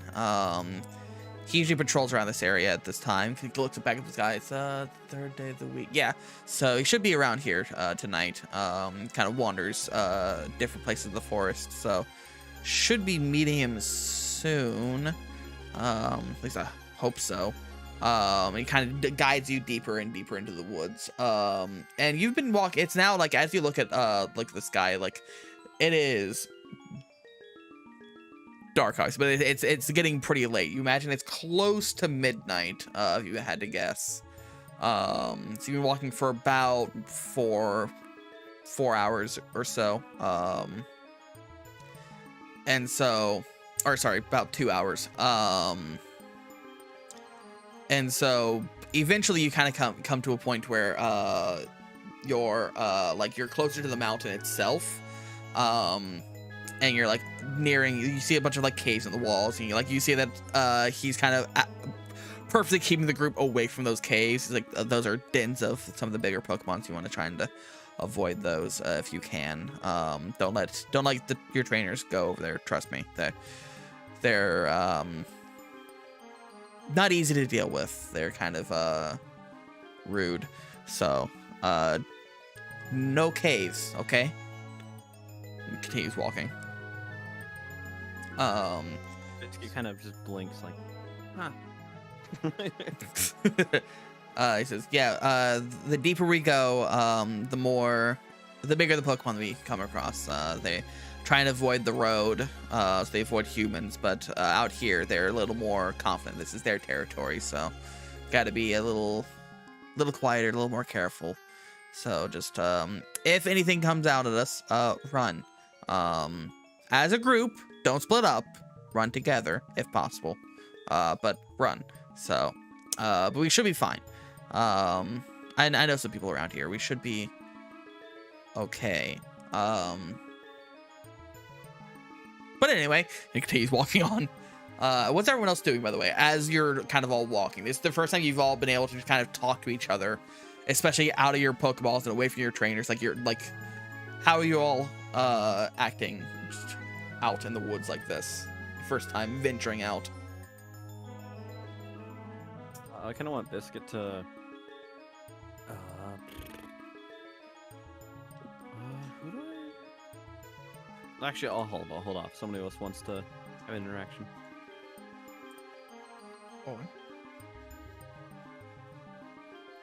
Don't feel free to say whatever you want. Yeah. Oh, I was gonna say Biscuit was gonna go up to Yuki and kind of like talk about kind of like, do you and Ryu ever disagree with each other? Not often.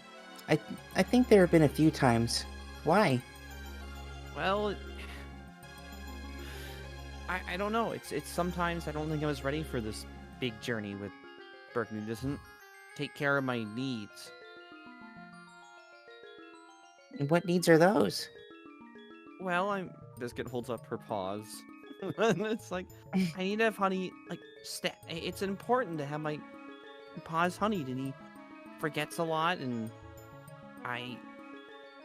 we were partners. Doesn't that mean I'm always with him? I mean, it's always like, I don't get why sometimes I just don't get to be always next to him. Well, he has other Pokemon too. You all have to work as a team. And I guess sometimes it's hard to keep up with everyone. Biscuit kind of puts a little like sour look on her face. Well, it used to be different back at the ranch. Back home, it was always me and Burke. Just us two. And now it's all these Pokemon, and it's some that kind of remind me of me, and I feel like sometimes I worry that, I don't know, I might get replaced. I wouldn't worry about that, especially if you and Burke have been together as long as you say. I just... Biscuit kind of reflects back to the first gym battle. I almost had it, and we went to that garden place, and it's my fault that we didn't get the gym, well, whatever badge thingy, Jimbaroo,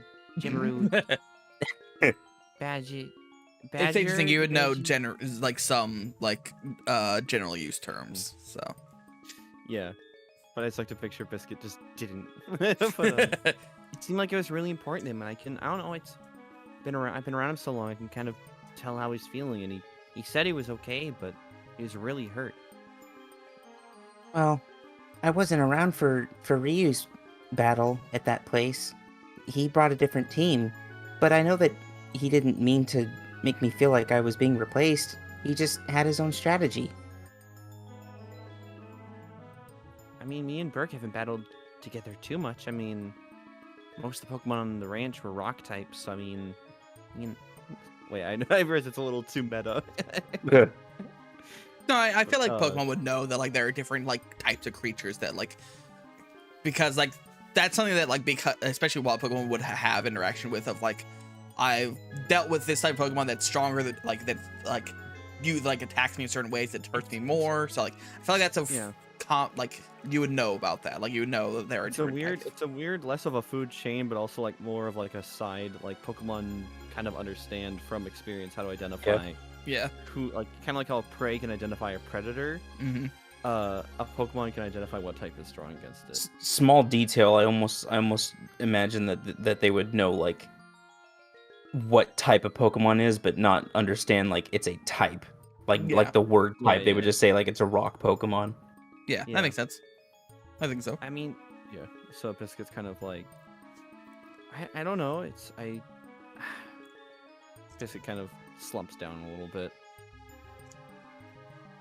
as they're like waddling. Also, I picture there's so many of us like the Pokemon walking. It's making those anime noises when they walk. Like the little. There's like. So Biscuit's steps get a little heavier, and it's like. I don't know. Sometimes I just want to go back home, and I don't want to keep going on this big journey. I'm tired of walking everywhere. My feet hurt. My paws are unhoneyed. Beds aren't as comfy as they're supposed to be. And I feel like we'll never get to another nice, safe building again. No, we've been in the forest for a few days. We're bound to get to the next place soon. Yeah, I guess you're right. Biscuit kind of summers a little bit, but kind of definitely seeming more introspective. But she's definitely very sassy. She's homesick. Biscuit won't admit she's homesick. She kind of did a little bit, but she's like trying to put it off with like I'm pissed versus I'm sad. Covering up sadness with I'm mad. Burke looks like he cares about you a lot. So maybe just help him remember sometimes. Yeah, he doesn't. He takes care of me a lot. He doesn't take care of himself a lot. I think he's forgotten to eat some days.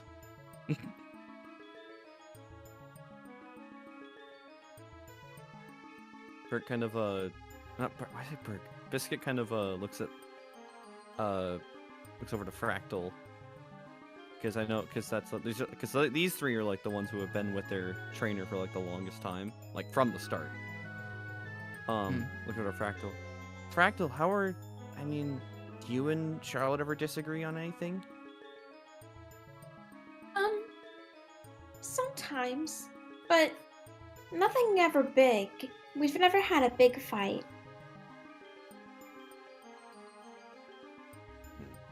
I'm a little jealous. Well, most of the stuff is chosen for us, so we don't really get a say anyway. Shit, is this the start of a coup? I'm kidding. I wouldn't say that. Ryu never makes me do anything I wouldn't want to do. Oh, I mean for me and Charlotte. We never really have many choices, so there's nothing ever to really fight over.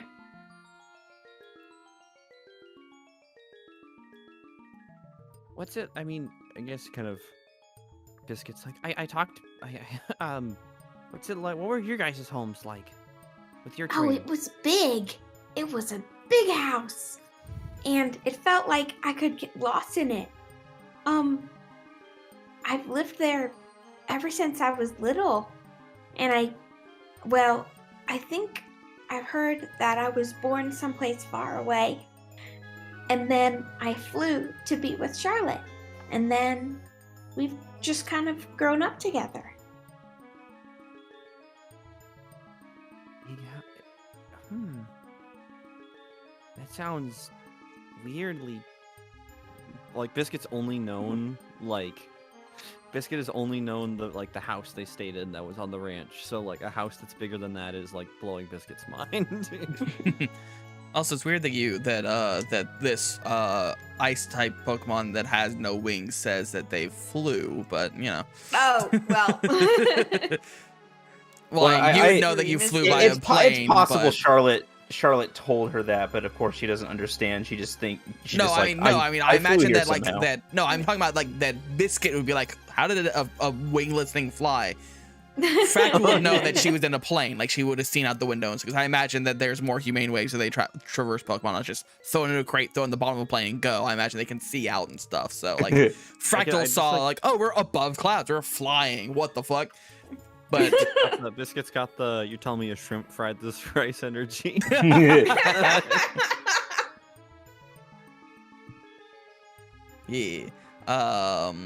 Biscuit, yeah. So after like the talk, Biscuit like is starting to like her anger to me is starting to chip away. She's starting to get sad. She's like, Well, what was your favorite part of home? I liked being able to go outside and walk around in the backyard because it always smelled good. Biscuit kind of looks to Yuki for what Yuki's answer is. Oh, sorry. I remember the forests where I grew up being all orange and red a lot of the year. Wait, oh, like the trees? Yeah. Oh, those ones have the best honey. Biscuit's like tears stop because she thinks of honey, and she's like, "It's It my must- favorite." Oh, go on. I think you're right. It must have been. There were always a bunch of bug Pokemon clinging to the trees and just eating the stuff that came out of it. Your trees are different colors? I've only seen green trees. Mm-hmm. Oh, some of the other trees will turn that way during the different seasons, but these ones are that color most of the year. Wow. In fact, Biscuit's Fractal, just you like- do notice that some of the trees in this area are starting to turn, which has been a pleasant experience for you that you actually haven't seen leaves and trees change color before, because Galar is a fairly green location where it's at. So while it does get some like variation of like snow, fall is either very brief or Or just the doesn't goddamn have- rain always shows up and you never Yeah. notice because all the leaves are on the fucking ground. So yeah, so it has been a pleasant experience to see like how the nature is actually changing as time goes on, because you're now in the first few weeks of fall. Biscuit's now kind of using her paw as like a pacifier, kind of like with the Aw. honey. She's just trying to keep herself from crying. Wander kind of like steps over, seeing that like Biscuit's starting to get very emotional, and he kind of goes, well, I do know these woods pretty well, so follow me. I think I know what can cheer you up. And he kind of like veers off the direction that he was originally going, off to the right, and kind of disappears in some bushes. Do you follow? Biscuit is like Biscuit's curiosity has been piqued in her attention span. I'd say ran out, but she's just she kind of runs with her arms behind her back. Naruto run. Yeah, 10 years it does. Yeah. It's more of like arms dangling behind her. She's like, Yeah. So And, knowing how much of a child Biscuit kind of acts like, Yuki follows close behind. Does anyone not follow? I should ask.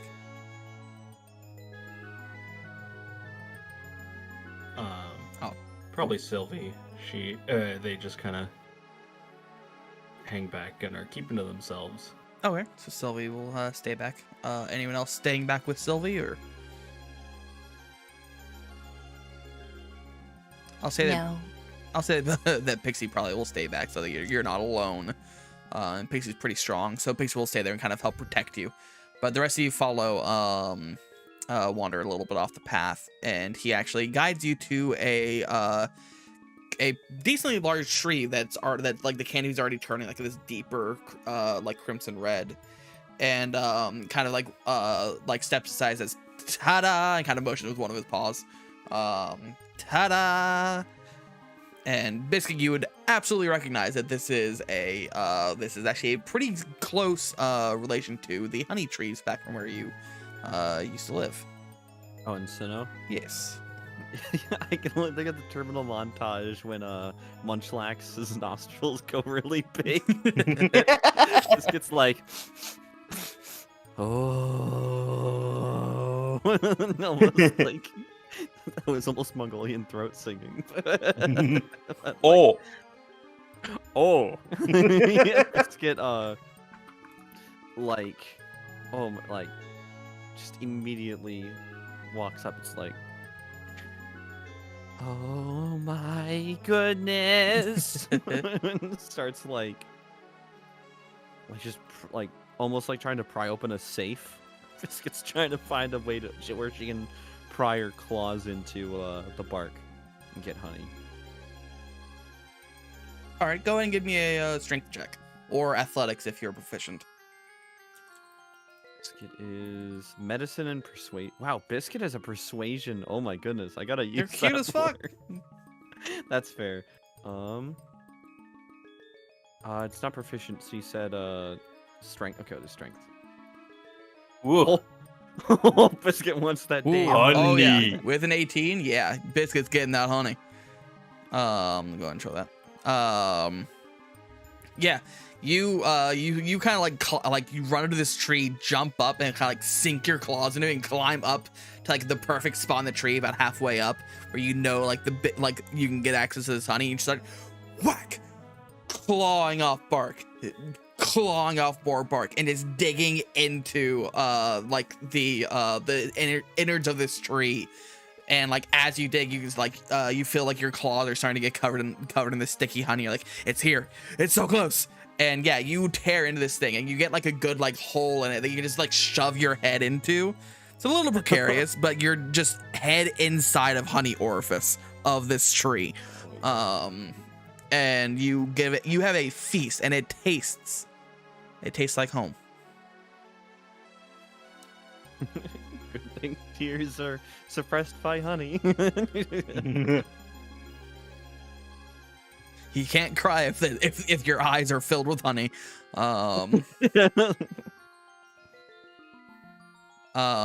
yeah, you start to kind of like slurp it up and like enjoy this honey. You don't have any bottles to bottle it, of course, because you know you're Pokemon. You don't have items with you, but Biscuit's just living in the moment. She can't think about long-term honey enjoyment. That's Burke's job. Biscuit is short-term. I will consume as much honey as I can before I die. Understandable. She's also like rubbing her paws together, like with the honey between bites. So it's... Just full engorgement of this honey. And so yeah, you see that like Wander is kind of like stepping back a bit and like proud that like he could like kind of bring you over to this and stay next to Yuki and the rest of you, and says, "All right, one problem solved. How long do you think she'll be at that for?" You don't stop her, she'll be there all night. Oh dear God. Or oh dear Arceus. How do you do that without causing more tears? Yuki just looks at everyone else and then back to Zoro. Okay, fair enough. Zoro just kind of like stares off into nothing for a bit. Can I make a Constitution? Go for it. To see how much honey Biscuit can withstand. Go for it. Before she's just over engorged. Okay. Since just recently she had her fill of honey beforehand. She's kind of already full on honey. But she's can always have more, so she kind of like packs her belly full of honey before she kind of like pulls her head out, and she, like her belly's a little bit distended, her head is just covered in honey, paws as well, and like you kind of like just the weight of the extra honey in your body just kind of makes you slide slowly down the tree like a little bear cub, and like you kind of like boof onto your butt at the bottom, kind of laying back. And you're just I won. Yeah. I won. I am the victor. I am honey soaked, making me the victor. I just picture you could swap the honey for blood and look like a victory kill. A glorious kill of the tree. But yeah, Biscuit just has her paws and head, and there's some dribbling onto her, like, from her chin. And she's just living her best life. Yeah, she's gonna kind of just like almost not want to get off her back, so she's just like using her arms and legs to like she's using her legs to push her to like slide herself back to the group. And she's like looks up to Zorua and is like, Thanks. Like it's almost like drunkenly Aw. saying thanks. He's like, no problem, kid. I'm glad I could help somehow. So sorry, give me a second.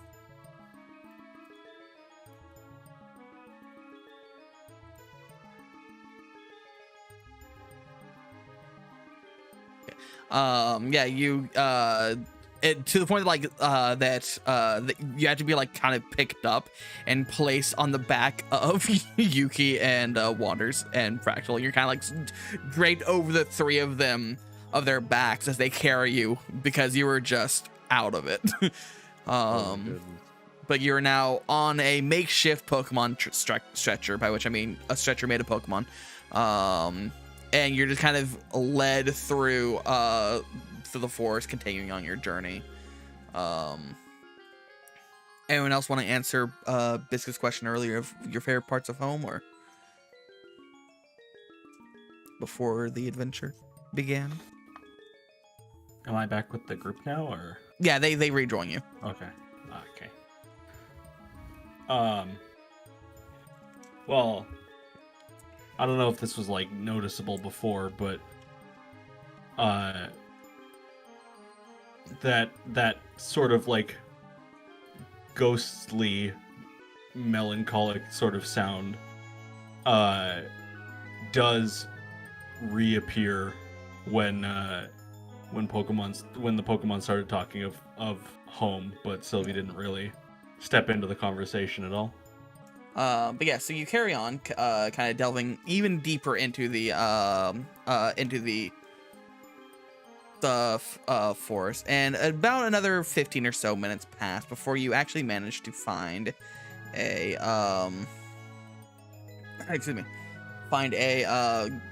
you get to the point where Wander finally actually like kind of stops and starts looking around and says, all right, he should be around here somewhere, I think. And he kind of like lets out this this little yelp, kind of like this noise is kind of out into the darkness. And it takes a second, and you get like kind of this weird kind of like growling bark in return. And they kind of like these sounds keep going off as they kind of like triangulate each other's locations before finally you come across a creature that's a new creature, one that you haven't seen before. You see a small green kind of reptilian creature standing on two legs, large spike on its head. Oh my goodness. That's kind of like standing there, and like you can see that like this creature also has like a couple of vines kind of like wrapped around from like over like a shoulder, like almost like a sash, like you've seen some trainers with like a sash of Pokeballs over their chest, like that, except obviously there's no Pokeballs there, but just kind of like wrapped over one shoulder. And it's kind of like comes out, like waddles out, and looks at everyone, looks over at Wander and says, Wander, what are you doing out here? I haven't seen you in quite a while. What's with the friends, I hope? And he kind of goes, hey, yeah, I was caught. And he kind of goes, oh, I'm sorry, bud. I know you didn't want that to happen. It's like, yeah, but it's fine. They're not bad. It's kind of stinky. He kind of like steps aside and says, these are my new friends. And this creature kind of steps up and says, hi, my name's Courageous Bellows. You can call me Bellows, I guess, if you want. It's nice to meet all of you. And kind of like nods at all of you. I hope my my little friend here isn't too much of a jerk. He can kind of get a little ahead of himself at times. I hope he's not too annoying. It kind of gives Wander a pointed look, and Wander just kind of like looks down at the ground. He's been okay. Just needs to work on his communication skills. Just a bit. He kind of looks at him, like, that's that's not a surprise, honestly. But at least he hasn't been too bad. At least I hope not. Yeah, you kind of made this little like glade here. Yeah, there's this little green reptile that's currently hanging out with Wander, talking to them. And Wander's kind of like, so yeah, this is Bellows. He's kind of the or at least trying to be the protector of the woods. Like working on it. Red Glare's kind of got that things kind of on lock for the moment, but Bellows kind of like stuff is like, but once I'm big enough, I'll show her. I'll take over things like my parents were. It's like, to be honest, she doesn't really like doing this, you know. And Wander's like, yeah, he's just kind of an asshole. But yeah, anyway. And so yeah, this little Larvitar is kind of hanging out with you at the moment. So what brings you all the way out here? It's kind of far from the path, you know. Well, okay. Wander dragged us out here by tricking us. He kidnapped us. Bellows shoots a glare over at Wander. He's like, what? It was fun. We cleared it up. We cleared it up at the end. That's all that matters, you know. Biscuit's like still like pretty much assume Biscuit's drunk. I I was drunk. promised honey, and I got some. Is Biscuit's she okay? still for himself. She's fine, just full. I like to picture Okay. Biscuit like pushed her way through like the crowd, and, like put her double arms up, and now she's like sleeping while standing up almost. Aw. Just like heavily leaning on Yuki's head. Just Yeah, Womp. getting a little bit of honey on Yuki. but yeah, Wander's like, yeah, I was gonna take them to the secret door. And Belle's like, why are you obsessed with that thing? It's just, what do you think they're gonna do about it? It's like, I don't know. They're new people. And they kind of like argue and bicker back and forth a bit. And like you catch a few blips of their conversation about like this door and not being able to open it and stuff like that. And they bring up the fact that like there's apparently a sage that has said that the door is meant to be opened just with the right it will only open in the right circumstances, and they don't know what the circumstances are and stuff like that. And kind of bickering back and forth quietly to each other.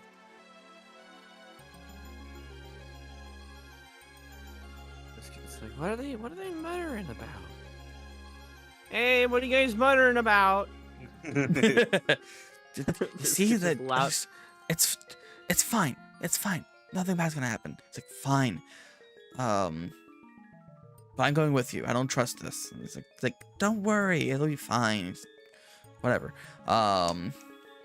And so you join. Yeah, Bella's joining your party. But yeah. You can tell that like that they've been, from how they're acting, they've been friends for a long time. Like they're kind of like kind of ribbing on each other and making fun of each other. But they're definitely friends. And so it takes a bit of convincing between the two of them, but it does seem like he is willing to join. But they say that they want to speak to speak to the stage first, and so they kind of guide you farther up north over in this direction. Wham!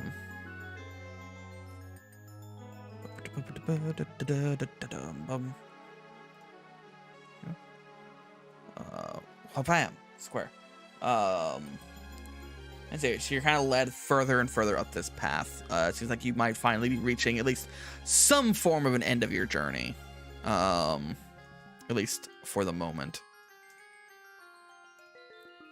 And as you kind of turn around this corner, you see that like kind of nestled in this this like area above you. Because you're reaching now like the very depth of this this like divot in the mountain. You can see like the cliffs rise high overhead, and you see that in this kind of little divot area, there's a small pond that's kind of like glowing this kind of mystical light blue light that they're heading towards. So do you approach or do you just watch from afar? Biscuit's like, I am not getting this honey off me. No way. Biscuit's eating remnants of honey. Oh, she's got Kinda- plenty and on it's being- all of her body. Yeah, she's being weary of the water. She doesn't want it to wash it off. Yeah, at this point, Yuki's like kind of getting upset with how sticky she's starting to get. I And, love picture Biscuits like, come on, go ahead, have some. Come on, try. Just like, No, like sticking No, I don't want any. Okay, get off. Biscuits like backs up and swings her arms like, okay, I got it. Whoa. And Yuki just like sits so that Biscuits like just plops onto her butt on the ground. And Yuki's like, "Hey, I'm gonna go see what they're doing over here." Basically just left butt on ground, just Biscuit like sees like Sylvie with an arm reach and's like, hey. If Sylvie kind of floats back a couple of inches and a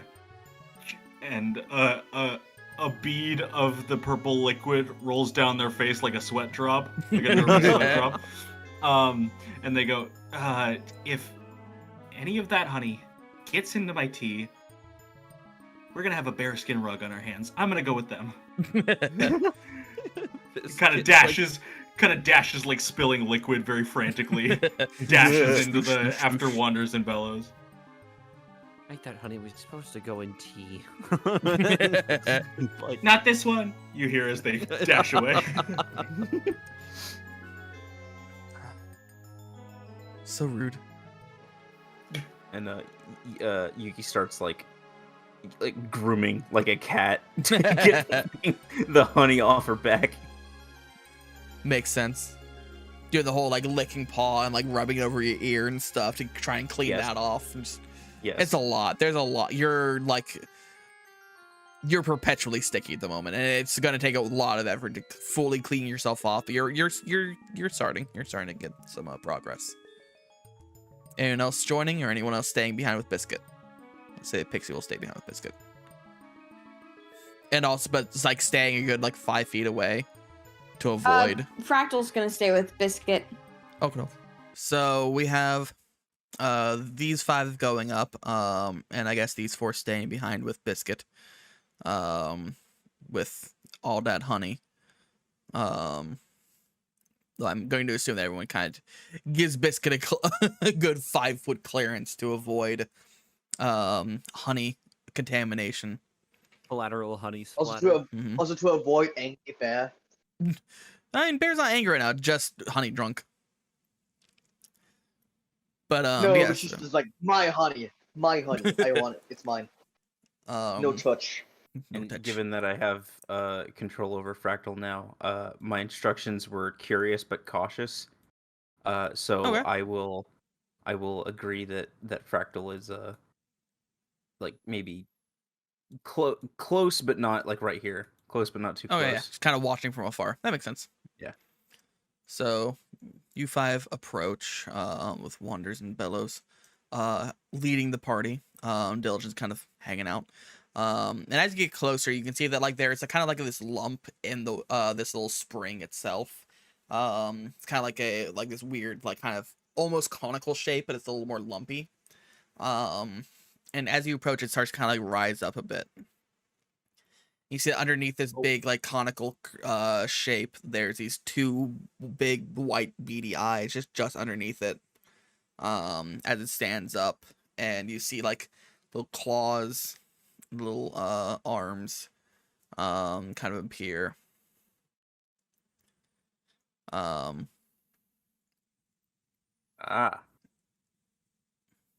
as this creature emerges, which I believe shares its generation with Yuki. So Yuki, you can roll history with advantage, or intelligence with advantage. I don't think you have proficiency in history. No. See if you Advantage. recognize what this creature is. History, so it's wisdom, Intelligence. intelligence. Ugh, it's always intelligence. Yep.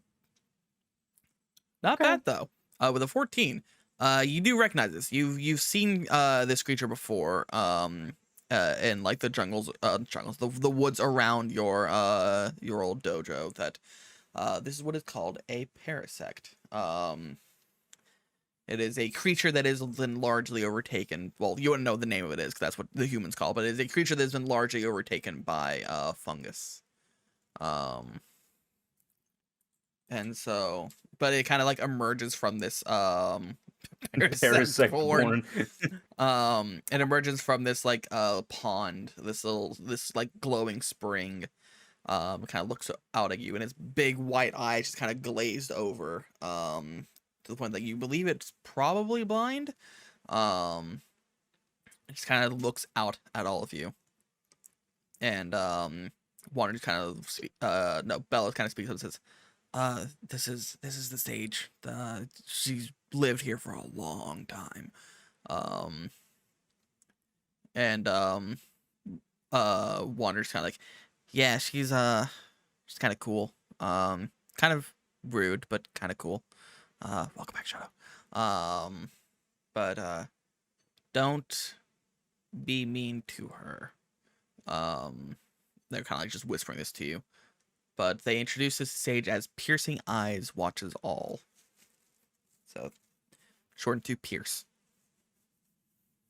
That's not ominous. Yeah. And she's kind of like looking at you all with these blind, blank stares. She's kind of taking you all in. I'll scroll down a little bit so the chat can see where everyone is. You see that behind this pond there are these ancient statues kind of placed behind it. They don't look like this. This is just what the assets. This is just what the map had. But there are like these statues of this creature that's it's kind of like looks vaguely similar to the statue that you found a couple days ago in that little small cave where the Cleffa were when you were attacked by Beedrill. Looks similar to that, vaguely bird shaped, wings outstretched. So, excuse me. She's kind of like peering at all of you, and Wanders kind of steps forward and says, hi, Pierce. Sorry to bother you. I've brought a few new friends, and I was wondering if today would be a good day to try the door. And there's just this long moment of silence before like you hear like even to as Pokemon you hear just this chittering noise. Like it's not actually like talking, it just kind of made these like chittering noises with like the body of this parasect to kind of like make these noises. And it seems like Bellows and Wanders are able to kind of like understand and translate what she might be saying as the fungus kind of puppets this creature around. And they inform you that that she foresees a boon, and that that new friends might garner new developments, is what she explains. Which to these two sound like good news. But yeah, there's just this old parasect here, if anyone would like to attempt to approach or speak to. Otherwise, these two have gotten pretty much what they need, so they're willing to head back out. But if anyone is seeking guidance. Just for the sake of curiosity, Mhm. Yuki boldly steps forward. Ooh, okay. So you're really smart? Kind of just this very slow nod of the mushroom. Yuki, from her neck floof, pulls out the item that she's holding that she has no fucking idea what it is, Okay. and So just places it before her. so you all see as you kind of sets this on the ground, this small like this purple colored like rock that has a bunch of like holes kind of drilled through it. Hello Fash. Kind of, yes. Has a bunch of little holes in it, in this like this large purple rock. And you see that this creature kind of like looks at it with blind eyes, kind of slowly approaches and like reaches out these claws and pulls the rock towards her. And you see like all of the front claws of this thing just kind of like wrap around and start like tapping around it to like get the feel of what it looks like. To like kind of like feel it out, see what texture it is, how it feels. She can kind of like get an image of it in her mind. And it takes a few moments for she finally like sets it back down on a rock between the two of you, and the arms and legs are clicking together again. The big claws are clamping and unclamping to make these like rhythmic like noises. Which these two translate as, she says it's a human device, not natural, or not entirely natural. It seems precise, like it was meant to serve a purpose, but she's never seen something exactly like this. But from how the holes are made, it seems like it was man-made. Thinks it might be important, but she's not sure. No idea how to use it. Says she does not. She can't really see it, so she doesn't know what its used for, but it feels too smooth to be natural. The holes are too perfect to be been created naturally. Darn. Well, maybe Ryu will know. And just put it back. All right. Place it back into your little neck floof. Yeah. So you leave this, and you head kind of parallel to the cliff, heading off further north. But for this, because this would be the farthest western point of this divot, so north would be in this direction. And you kind of like they kind of climb up this little incline here, because this rock is like leaned over, and it's about 3 feet high, so they kind of jump over on top of it and head in this direction. Which as you walk, I'm gonna put them back there. We'll swap back over here. As you walk, they kind of start talking to you about themselves. So Wanders tells you that so yeah, I'm kind of excited to, as much as I don't like humans, they're stinky, but I am excited to have people to kind of hang out with. Bellows has kind of been my only friend for a long time. Creatures like me, referring to as species, tend to not value biological family a whole lot. It's more important of the people that you gather around you, like friends, found family, more so than blood. So it's been a long time of being alone, and I'm glad that you all trusted me to come out here. I didn't think anyone would, so that's why I did the whole Ryu thing. Sorry about that. And specifically to you, Yuki. Sorry about that. Oh, I still think you could have just asked us. But it's okay. I'll ask in the future. I like playing pranks. I don't like lying to people. Okay, I kind of like white lies, but not this type of lying. This is a little much, even for me. And then, in a similar fashion, Bellows kind of talks a little bit about themselves as well. It says, well, actually, no, I probably Wanders would actually speak on their behalf. But he explains that Bellows was kind of his first friend that he's made. Kind of found him a few years ago. He's a lot older than he seems, actually. Those of his kind don't really age. They're made of rock, right? And Bella just kind of gives a nod. And apparently rocks don't grow up, so he's just been like this for a long time. But he's trying to make this forest a safer place. His parents used to do the same before they passed. Now it's gone to red glare. I think I was in the Pokeball all the time, but I think you guys met her, right? The big monkey. Which I think Yuki wasn't out, but who I think Biscuit was out at the time, with Burke, and I think maybe Pixie and Fractal were. I guess if Biscuit's within earshot, Biscuit's probably sobered up a little bit by Yeah, now, you're all but like walking together again, climbing this this cliff. I had to grab a pizza from the oven. I No forgot worries. to say I went BRB for that. No worries.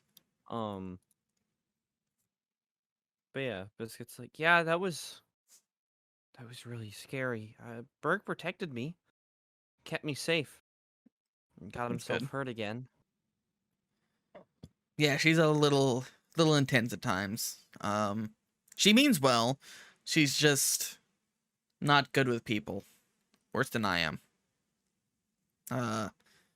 She doesn't really trust humans, which is fair. I mean, they can kind of be rude, but she's a little much. But yeah, she's kind of taken up the mantle that Bellows' parents kind of left behind. And Bellows kind of speaks up, but once I'm bigger and I'm stronger, I can take it back. I don't. It's not that she doesn't deserve it. I can tell she doesn't want to be the protector, and I feel like I'd do an okay job. I just need people to believe in me and not see me as a kid. But it'll happen someday, I think. But yeah, you carry on,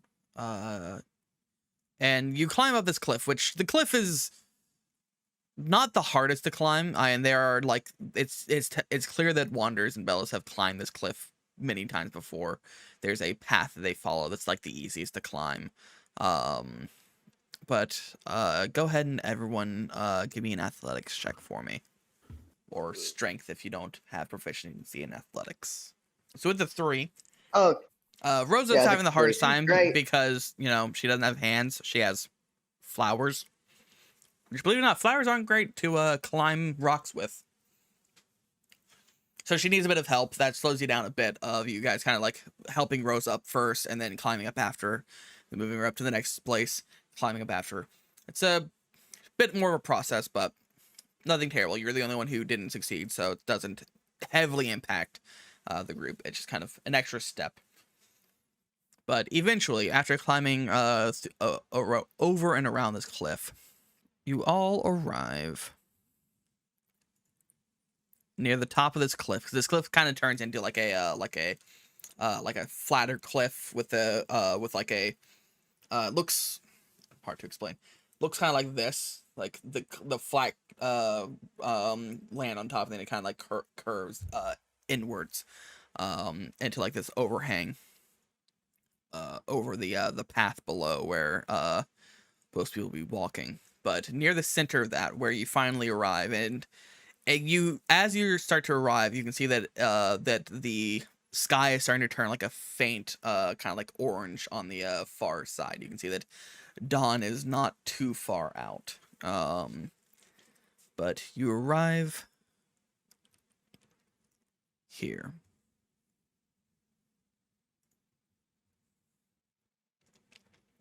In a large kind of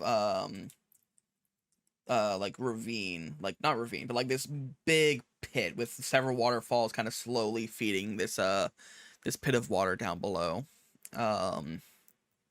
And this is kind of, you can tell this is where Wanders has been kind of guiding you to.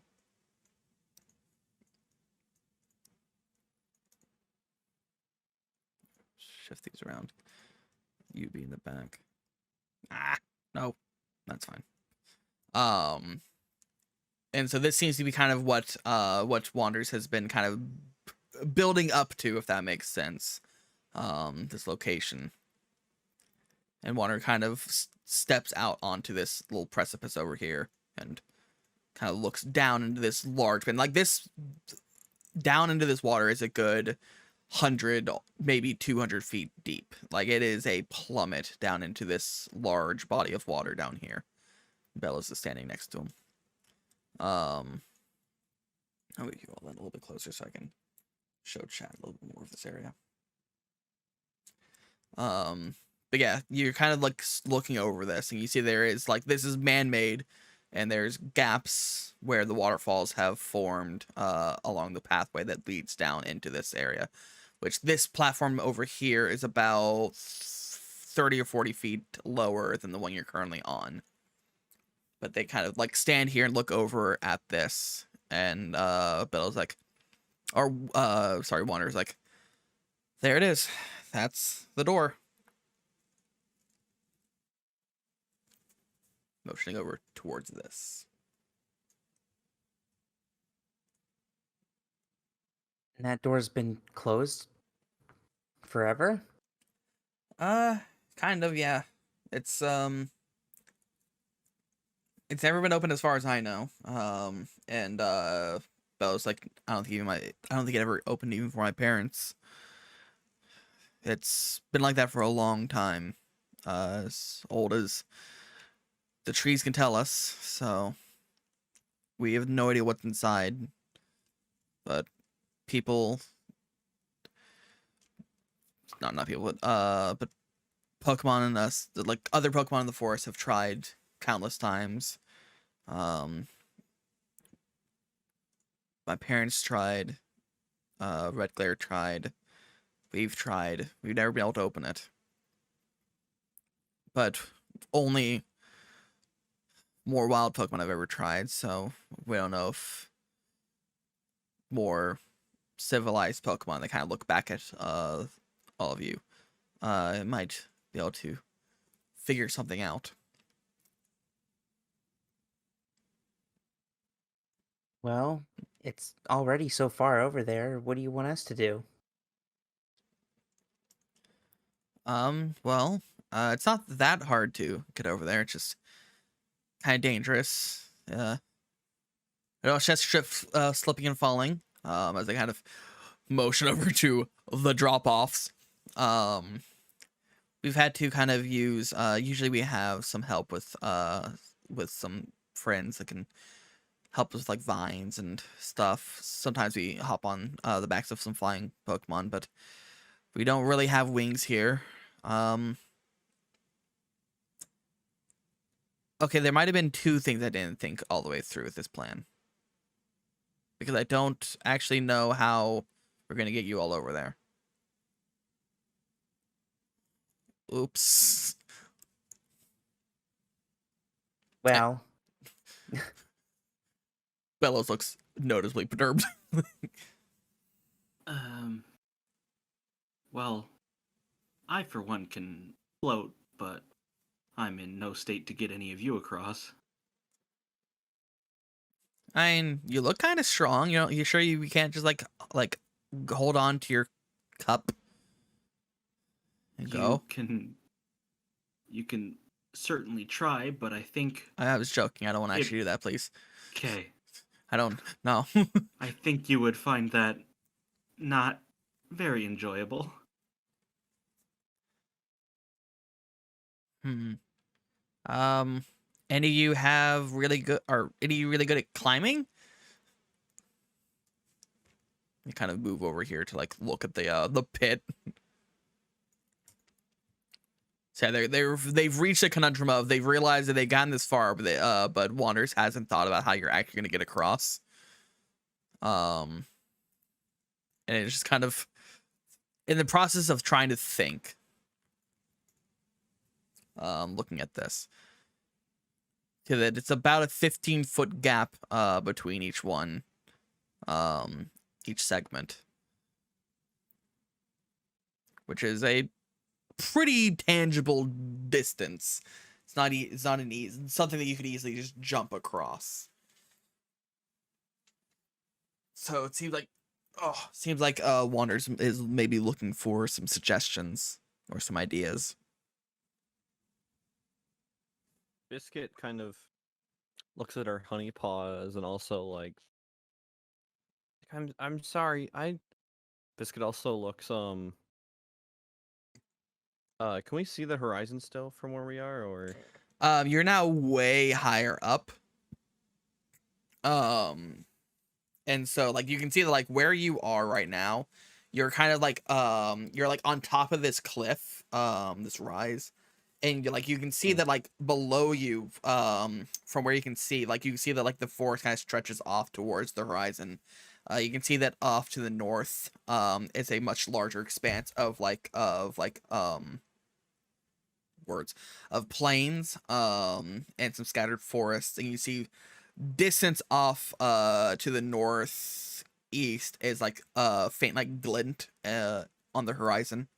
So it's like reflecting the slowly approaching dawn. But it's hard to distinguish the actual horizon line from the night sky.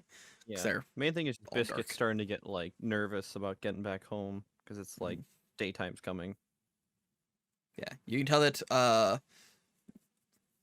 Wonders did promise to get you back home by morning, but morning is technically a couple hours after sunrise. He said morning, not sunrise. So as far as you can tell, Wonders is still determined to keep his promise. But you can tell that he is running out of time, and he's now trying to get like kind of impatiently trying to figure out how to get over there so he can keep his end of the promise to you.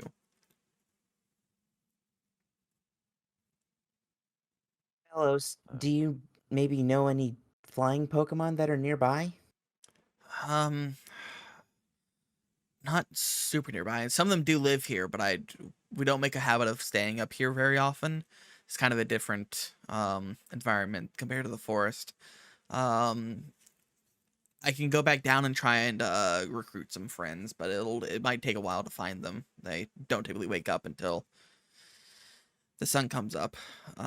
But if needed, I can go try that out. See who I can find and talk to. I don't know. If you guys want us to get across, that might take too long. Would it be helpful for me to float across and see what I can see from over there? Or, I mean, it doesn't look like much, but I don't know. I can get to places that a lot of you guys stuck on the ground can't get to. So I figure if I can help in any way. It couldn't hurt, I think. Yeah, I mean, it's good to see. What if there's nothing there? I mean, what if it's, or I mean, I don't know. Biscuit's kind of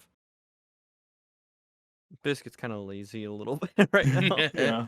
She's had a whole meal. She's like not too concerned with yeah, she's kind of just full. She wants Just to in sleep. case, I'm going to give Sylvie a helping hand Okay. for any possible roles that it might need to make in the near future. All right. So you have a D6 that you can add to anything you need. D6. Okay. I guess Sylvie's just gonna float across and like investigate or look around and see if there's anything useful. Okay. So you start floating on over. Do you float straight across, or do you float along the path? I kind of want to float along the path just to scout as much territory as possible. Okay. You would also know, since you are Sylvie right now, you would know that your hover requires at least some form of ground beneath you. So you do Okay. know that as you start floating over this chasm, like you do start kind of listing down, but because these platforms are each lower than the last, it is basically the same rate that you can reach the other side without any real concern. Okay. Oh, I don't know how I'm gonna get back up though. That is a question. That's okay. I can shout. from You down here. you kind of float above onto this rock. There's this large boulder that's precariously resting on this this path down here that seems like it's a little bit too much weight for this path to really handle, but Whoa. you can float. It's not that big of a deal. So you keep going. Sure. And so you reach over here and you can see that like once you're close to the door, you see the door is covered in like these symbols and etchings all across these like multiple arches of the door itself. Like the door is made of like a bunch of like semicircles. There's like a large kind of half circle in the middle, and then there's these arches that surround it. About at least 3 of them that have kind of carvings into them, and then a reflection on the floor as well.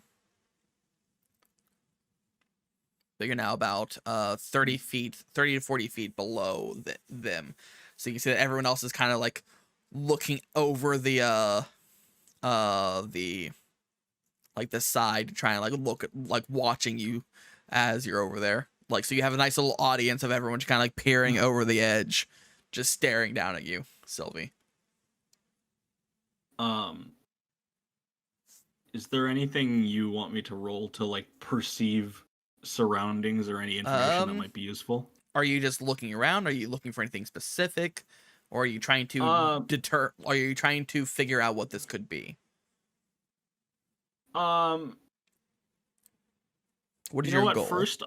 First I will try to figure out what's going on with Okay, the door. go if I know- ahead if I- and give me an intelligence check. Well, what Okay. skills is Sylvie proficient in? I don't think it would be beneficial, but just curious. That would be it's just stealth +3. Alrighty. So, yeah, just give me a straight intelligence check. Okay. Doot. Yikes. Yeah, you have no idea. This definitely Cool. seems man-made. It seems like it's something that is created by humans. But you're trying to like look at this and figure out what could be a thing, and just you're not really gathering you're not able to like process and understand what it could be. This is Okay. something that is human-made and beyond your comprehension at the moment. Gotcha.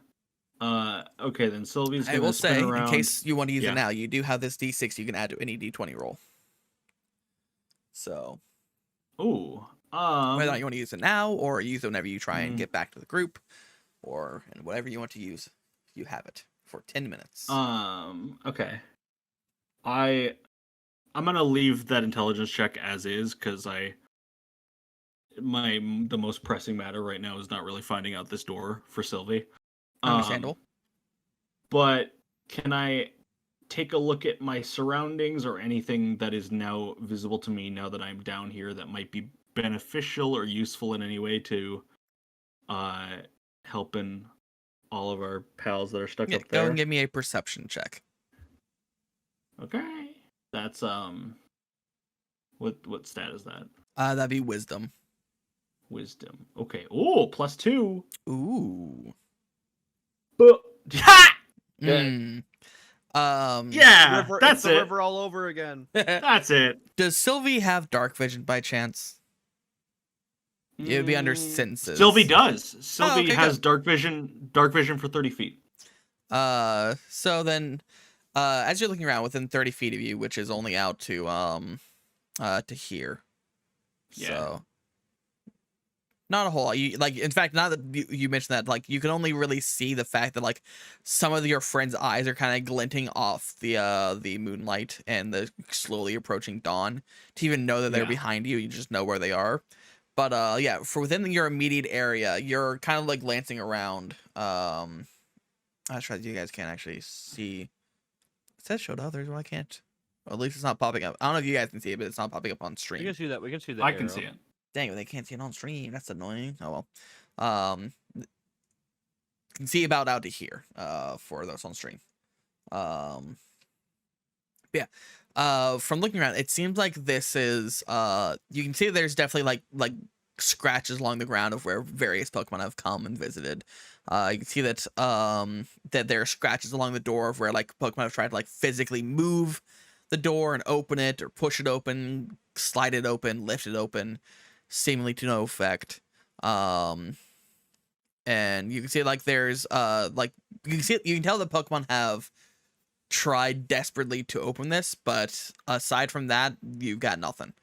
It seems whatever physical means they've tried to mess with the door have been ineffective.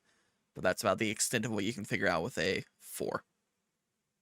Okay. Well, Sylvie has done their darndest. Their Indeed they absolute have. best. So they're gonna just turn back to the group and go, well, I have good news and I have bad news. Yeah. Okay. They can't see anything, so they're just like, Nope. Kind of So just. I think Wanders has dark vision. I don't think anyone else in this group has dark vision now that I think about it. Nope. Oh, Not I. you have Trimmersons. Oh wow, no, Zora does not even have dark vision. So yeah, you've all been kind of walking around in very pitch darkness. So yeah, it's yeah, you can't even see the other side.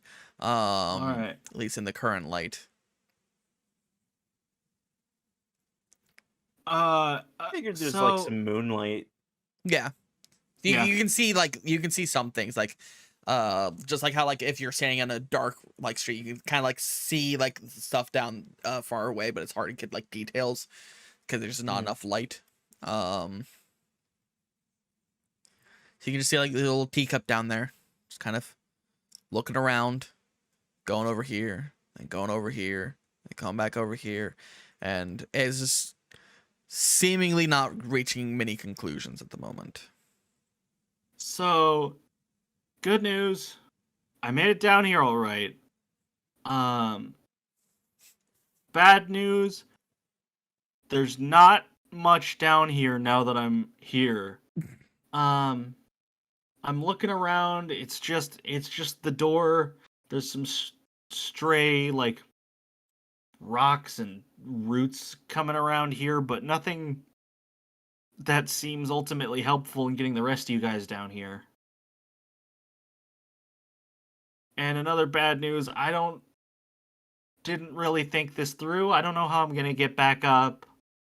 I can only sort of hover downwards, and I need something beneath me. So now that this is an uphill battle, I might be kind of stuck until you guys can get down here.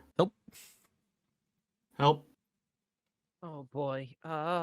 Biscuit's kind of like starting to get stressed out. She's like kind of like flailing her wrists around, and Honey's kind of little smackles of Honey are going around, getting nervous. She's like rubbing her paws together to calm herself down. She's like, out of curiosity, does a 14 hit Fractal? What you won't have that information, so I can actually find that for you. She's at an AC of 13, so yes. So Fractal suddenly feels like this something like hit the back of her head as a rock kind of clatters to the ground behind her. As she takes 2 points of damage as she kind of like turns around and sees where this rock came from. what? Oh, you bastard. A And small what little you- posse of creatures. One of them is very familiar to you, as they've been following you around this entire time. The others are not. You see there's these 2 sea dots, which you are familiar with, because there's a sea dot in along with Rosa, as one of your trainers owns one. I never turned the music back on. I apologize for that. And then there's this creature in the back that is currently shaking, but kind of like looking around Diligent, like looking at all of you. Maybe a little scared, but like kind of hiding behind Diligent. It seems like this one is the one that threw the rock. You can see there's another rock a couple feet away from Fractal that didn't quite make it. And Diligent kind of has his arms crossed, and says, you know, I've been hearing that you two have been up here quite a bit, and our friends are trying to figure out where you've been going. So I'm glad that this is a bit easier than finding this on our own. And let's roll some initiative, shall we? As God. this group starts to. Jolly, you should have let me fucking poison this plant. How the Kidding. fuck am I supposed to know? I know. I'm kidding. Biscuit's gonna choke Diligent out. I hope you know. Biscuit is gonna grab his nose and stretch it like a cartoon and snap it back into it. There's the button. Alrighty. So this is quite the initiative, but here's what we got. Then go ahead and swap back to this now, I believe. Sorry, chat, for the big list of information there in the middle, but don't forget that Sylvie still has this D6 over here that you are free to use whenever you wish. Yes. But yeah, Biscuit, you are up first as these mostly grass type Pokemon have appeared, ready to tussle the Great Betrayal.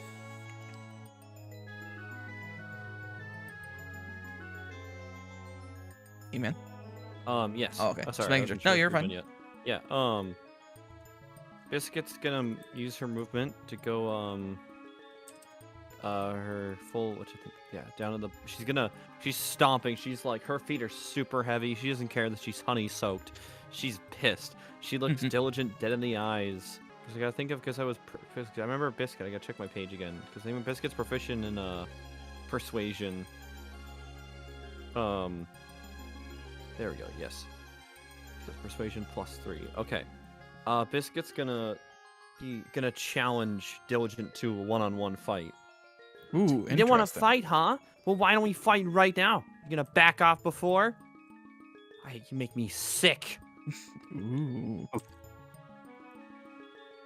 All right, go ahead and roll. All right, there you go, 16.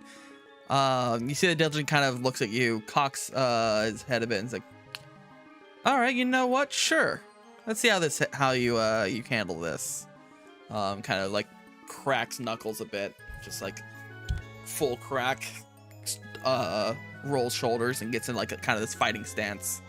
Says, "You, me. None of your friends better help you either." Nope, just you versus me. All right. While this is going on, Yuki's gonna dash a little closer. Well, it's not your turn. Oh, okay. I'm just gonna offer some words. Okay. If you want to say something, that's fine. Yeah. Oh, well, then yeah, I just was gonna dash a little closer. Yeah, I had a plan going into this. Hey, Biscuit, it's okay to do this, just don't let your anger get in the way of your battle. I know Ryu would say to focus and just make sure that you're making sure that all of your attacks come out how you want them. I know what you mean. Last time I got mad in a fight, I got a karate chop to the head that really hurt. This time, but for this, I'm fighting for a good reason. That Diligent was our friend, but guess he wasn't.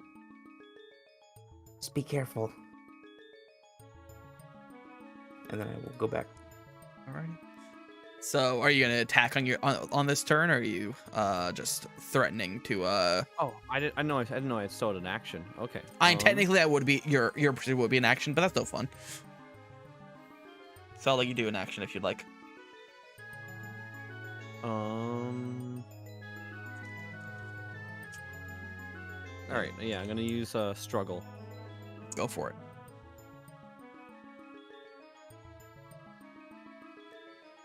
Natural 20, hot damn. So that's 4 plus your strength or dex, whichever one's higher.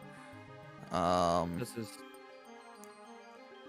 Biscuit's Wait. fucking pissed. It says my damage is 2d1 +3 for struggle. So that'd be 4 plus 3, so that would be 7. But wouldn't that be 2d1? That'd be 5. 2d1, but because you double the damage die, which is 2d1, so it becomes 4d1, so 4 plus 3, 7.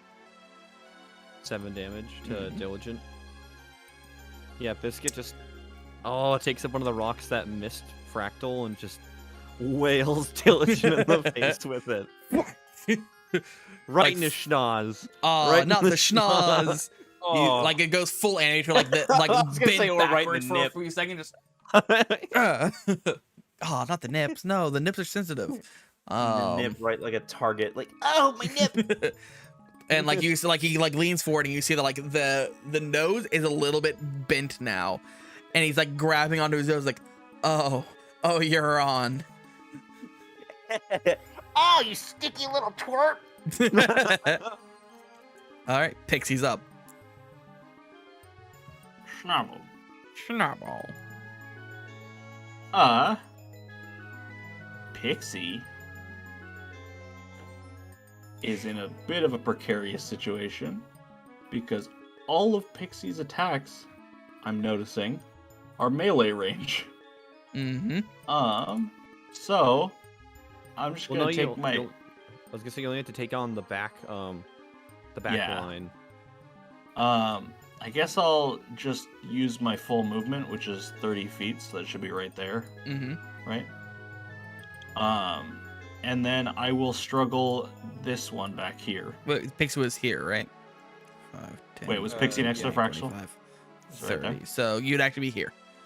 Oh, 30 cool. feet there. Yeah. Full movement speed, and then I'm going to struggle No, the sorry. back. The back. Go for it. Little seat out here. Unrelated, while you roll that, a long time ago, I gave my niece Ella, because I had this, Dakota, you know which one this is. I had a Pikachu hat, like kind of like a beanie, to where it's like a Pikachu face and little ears, and then it had like little diddly bobs that hang down, two little Pokeballs at the Oh end. yeah, that loot crate one I've still got. Yeah. I gave it to Ella because she really liked it as a kid. She liked little diddly bobs. She liked playing with them. So I gave it to her. And my sister's had another kid, Ruby, and I guess she's now inherited the hat. And so for my birthday, as a good birthday gift, or not something in addition to like wish me happy birthday, my sister sent me a picture. I'm gonna show it to a stream of my niece just running around with my little hat on. Oh, look at that little Babaroo. It's hard to see because of the light, but It's visible on stream. Stream can see it a lot better than our webcam. Than Babaroo. Ba-ba-ba-ba-ba-roo. So yeah, Ruby says happy birthday with your hat. So sorry, I just wanted to interrupt with that because that was cute as fuck, and I wanted to share. Alright, well, now I've stolen your niece's identity, and I have her social security number. No. So how you roll for that struggle? Struggle? Struggle. What? Not to confuse is it? Struzel. It is 1d20. For breakfast you eat toaster struggle. Be 1d20 plus either strength or dex, whichever one is higher. I Okay, believe they're with both +1. proficiency. So it'd be +3 then. Okay. Slash R. 20 plus 3. 1d20 Plus plus 3.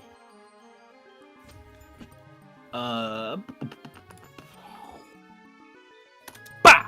That's not gonna hit. 10 against the sea dots. Unfortunately, it does not hit.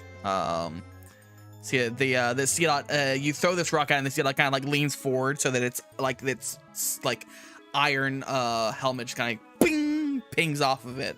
No effect.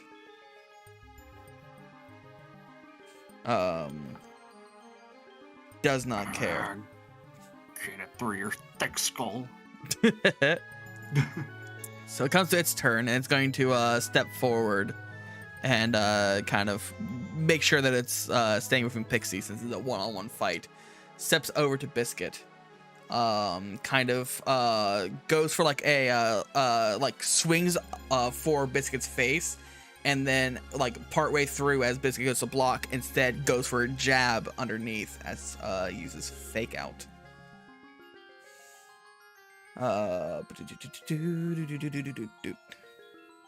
So I rolled on my monitor. Fuck. God damn it again. I'm gonna just slide it out. There we go. Does a 13 hit? That ties my AC. Damn. Why do I have it written down to AC's 11? This AC is 13. Save. There we go. But yeah, you so you take 1d. I don't have a d12 on me, so I'll actually just roll this.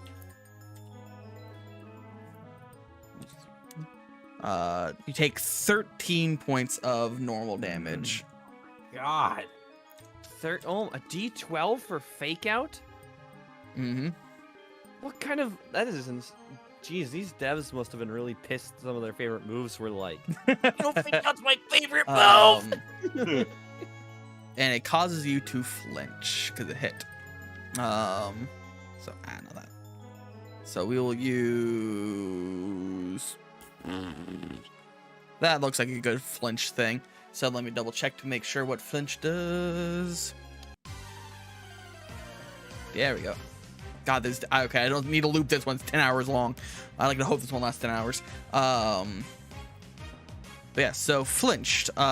Flinched is you got disadvantage on any attack roll, skill check, or saving throw you make before the end of your next turn. And if you actually move the required saving throw, the target has advantage on it. So you just have disadvantage. I'll just dis. There we go. All right. So just for your next attack, you have disadvantage on it. Next up is Bellows.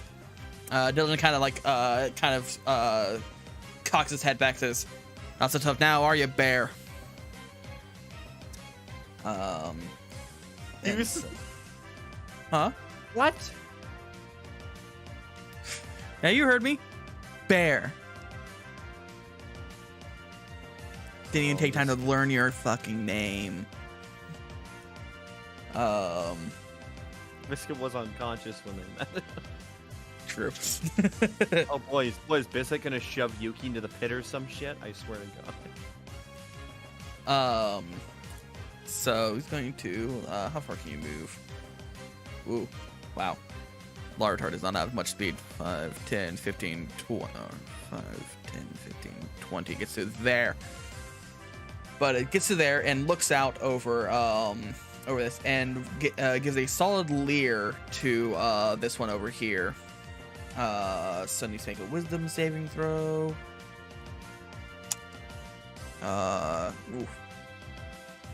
Flat 18 is surpasses the leer DC, unfortunately. And is unaffected, so nothing happens. But Bellows is now kind of wading into combat. Next up is the one up top there. That one's going to actually step forward 10 feet. And is going to struggle because they don't really have any other moves. So it's a 14 hit Pixie. Yes. Okay, so you take 2 damage. Wow. Ouch. Fear them. Yuki, you're up. Okay. You tell that Diligent might not have picked the best henchman. Well, Yuki will.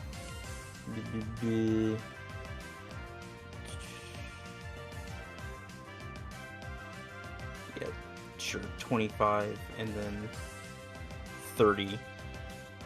And since Yuki offered some words of encouragement to Biscuit, I will count that as a helping hand.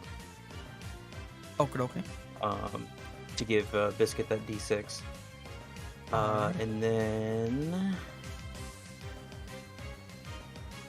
all I can really do right now is struggle. So D6 and disadvantage. Yep. Just whenever is it whenever you could use it, just if you need to add the D6 to land a hit. Mm-hmm. Okay. So struggle would be just a flat. Oh no, D20 plus 5.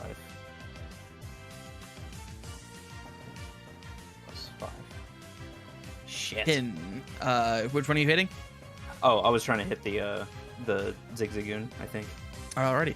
Doesn't really matter. I don't think that hits any of them. No, unfortunately, it's not. The Zigzagoon kind of like ducks and like full on like splays across the ground as it sails over its body and then slowly picks itself back up. Does not hit, unfortunately. But Rosa, you're up. Okay, so Rosa is also gonna go for the Zigzagoon, and is gonna try to hit it with an absorb. Though I do think I am just gonna hold on.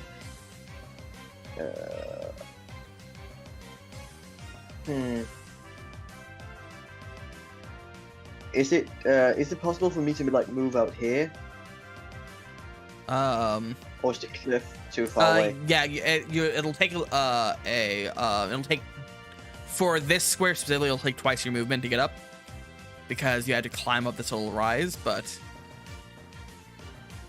Okay. Well, I guess I'll just move there, here, like this. If you have 30 movement speed, you could get up on that cliff because you'd still have 10 movement speed or 10 feet left, right? I have 25, Ah, okay. but I am gonna go for the Zigzagoon anyways. Gonna hit it with the. Bang! ooh, you say you're hitting Zigzagoon? Yes. Well, that's a melee attack, so you aren't within melee with anyone, unfortunately. Oh shit, that was me. Okay. Well, I guess I'm gonna. I will keep that natural 20 on Wasn't for because I think your range attack is Yeah, that's a Mega Drain. I hit the wrong thing. that's fine. Do you want to use that instead of absorb then? I was gonna, yeah, I thought sure. there was a ranged one. Yeah. Can I keep the natural 20 now? Yeah, sure. So Cool. So that's 2d12 plus 6. So Oh Go my for it. God. 2 for damage. 6. 2. yeah. So that well, like 1d12 for normal. That's Oh right, critical. crit. Okay, Okay, I- I forgot. I might. That's 27 my- damage. all right. You reach out and you just suck the life out of this this Zigzagoon back here. All right, moving on. Oh my god. Yeah, that was a bit of a strong attack. Good to know.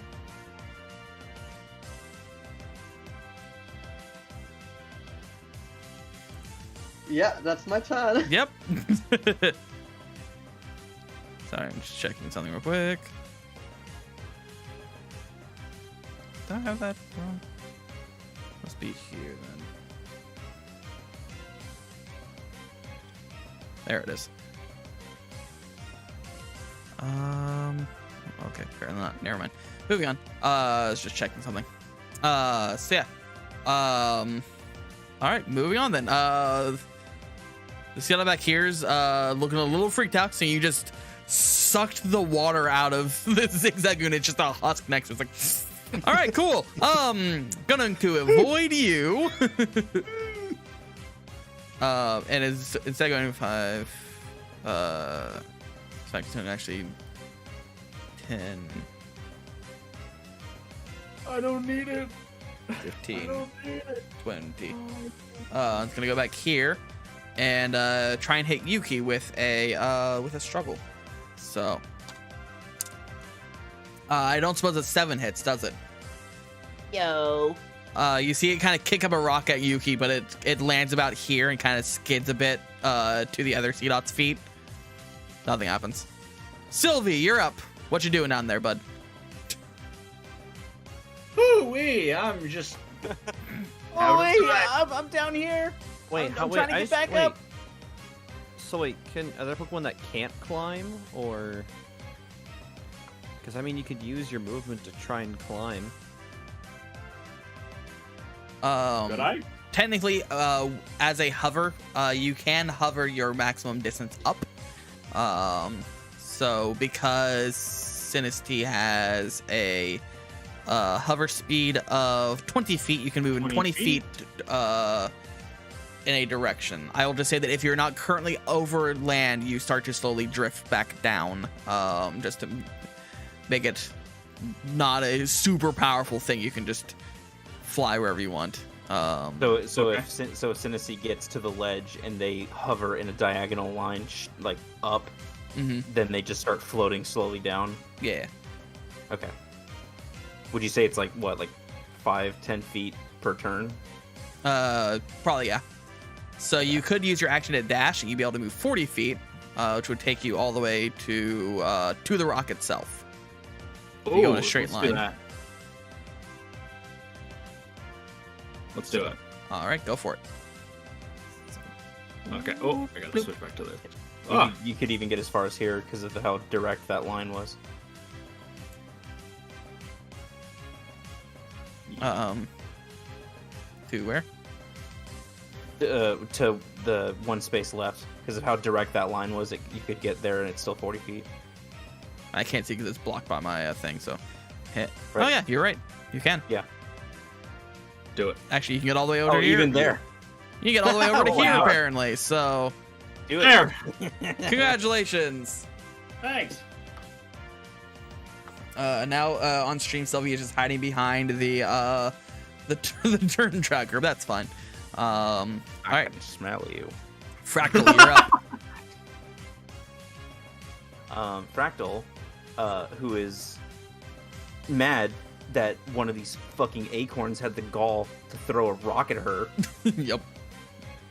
is going to. You said it's double movement speed to go through someone, or if they're your ally, it doesn't matter. Through an ally, it doesn't matter. If you're going through an enemy, it costs double your movement. Okay, then she's going to move.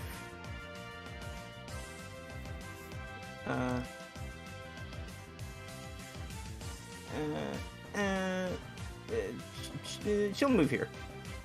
Okay, so that's 30 feet. And she. Which was the acorn that did it? Was it the one below or the one above? Does it not matter? Believe it was this one. Okay.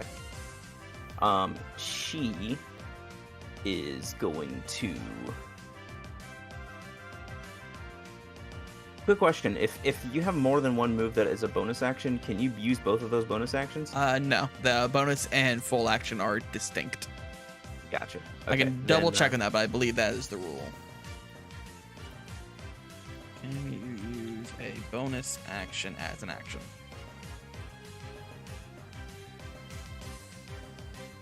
Oh, I was talking like if you use a move that counts as an action and you have two moves that are bonus action, can you use both of them? Or can you only use the one bonus action? No, you only have one bonus action per turn. Gotcha. Then she is going to... Yeah, you cannot transfer a bonus action into an action, unfortunately, so... She's going to blast some powder snow at this one over here, the farthest one. Go for it. Hell yeah. 18 that does bitch hit. Is likely dead. Because I believe... that is double damage. Yeah. It is vulnerable to ice. So that is 20 damage. It is hanging on by a thread. Alright, and then after that... You see that its entire body is starting to like freeze and seize up, and it's starting to like ice crystals starting to form on its body.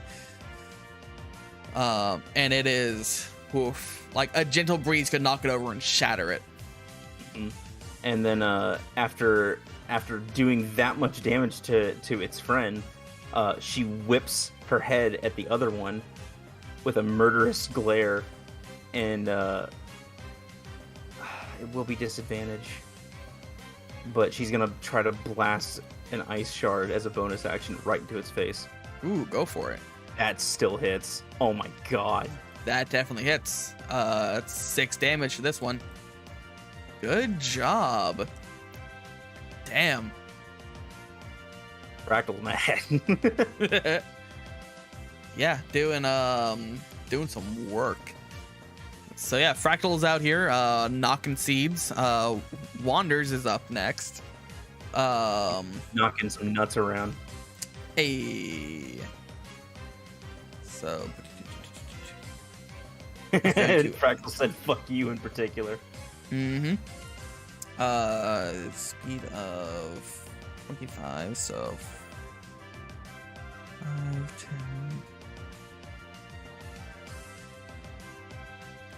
5. Get to here. Which doesn't really give it too many options. A lot of its moves are unfortunately melee range. So instead, it's going to give a leer over to this one, which needs to make a. That's the wrong one. This one, wisdom saving throw. I don't think that will succeed because I don't think you have any. Yep, they do not. So yeah, so this one has a. Everyone has a +1 bonus to attacks against this C dot right here. Ooh. Also going to move the D6 down here to follow you. So, Biscuit, you're up. You have disadvantage on your attack, but you also have a D6 you can add to that attack. So I'm confused how that works. Does it only go to the first one, or how does that work You exactly? add the you have- D6 you have- to whichever you want. Yeah, well, since you have disadvantage, it'll pick the low roll, but you can just add this Okay. the whatever you roll to that. Yep. And you also don't have to. You could potentially crit with both rolls and get a critical hit on D20. You don't have to waste the D6. You can Yeah. add the D6 to any D20 roll you choose. Yeah, just if you think you'll land a hit, if you're just short. So she's gonna try and hit with Fury Swipe. So I'm gonna have to just do. I think that's in her sheet. It is not in her sheet. Okay, then I'll have to just manually. Yeah, unfortunately. And if you have something that has the same modifier for attack, you can just roll that with disadvantage and it'll save you time. Just ignore the effects and the damage of it. Okay. For this hit. Yeah, it looks like it's out of date on the character sheet, so I'm just gonna. Yeah, go for it A lot then. of the bonuses aren't the same. Okay. So you have a total of an 8. You can use that D6 now if you'd like, or you can ignore it. I'm gonna add the 1d6. Go for it. So it's 8 Aw. plus 1, so 9. Unfortunately, that is not hit. Basically comes in with that Fury Swipe, and the this Nuzzy just kind of like grabs Biscuit's wrist and just like shoves it back down to her side, and just kind of like steps forward and just towers over Biscuit. With this like twisted smirk on his face. Pixie, you're up. All right, this C-Dot is in for the business now that I'm right next to it. Mm-hmm. You have +1 bonus to any attack roll against it. Nice. I'm going for a Fire Fang Ooh. as Pixie. Go for it. Get that Fire Fang. But That is a total of a 16 against this C-Dot. Believe it or not, 16 does indeed hit. That is 20 fire damage because I believe that as a grass type. So yep. yeah, it's correct. So. Cool. Goodbye. So yeah, you step in and you just Deleted ignite C-Dot. this creature. Like you just bite into it's like you like lean in, go underneath its helmet and bite into like its cheek and just bite down as flames erupt from your maw and ignite this poor creature who is now fainted and left on the ground unconscious. Good job. So Diligent is back up. Who cannot use Fake Out again. So instead, it will. Yeah, it's going to go ahead and use a move called Razor Wind. With disadvantage, baby doll eyes. For now, this strong wind just kind of starts building up around Diligent. No effect yet, just this wind starts building around him. What the hell? That's a lot different from how it is in the games. Or maybe I'm remembering the games wrong. It's probably a little bit different. Okay.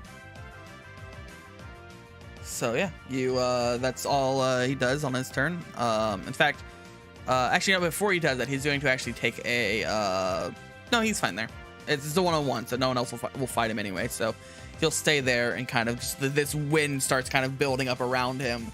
You can see that like the twig in his mouth begins to like bend in the wind as it starts to pick up speed and strength. Bellows is up next, who at the moment there's only one creature that can even be attacked, and once again only has melee moves, so it's going to 5, 10, 15, 20 move over here. Around like, nice hustle, tons of fun. Next time, try a salad. Oh, I've got a quip. Biscuit's gonna turn on and say, "Hey, Bellows, I've seen Slackoff move faster than you." He's on your side. Yeah, but he picked on Biscuit. No, I don't feel anything. rewind. Don't whine and act like Bellows is innocent. It's like, not so tough now, are you? He heckled Biscuit as Biscuit got sucker punched. Yeah. No, that was Diligent making fun of you. You said Bellows said that. Oh, then that was my fault. I meant Diligent. Sorry about that. Okay. The hunt's in my own fault. Okay, never mind. Okay, you said, I thought like Bellows was watching from the top of the stairs and just like heckled Biscuit. Makes more sense coming from Diligent. Yeah, sorry about that. Yeah. Okay. Then I don't have any gripe against Bellows. I was like, wow, Bellows is just a dick.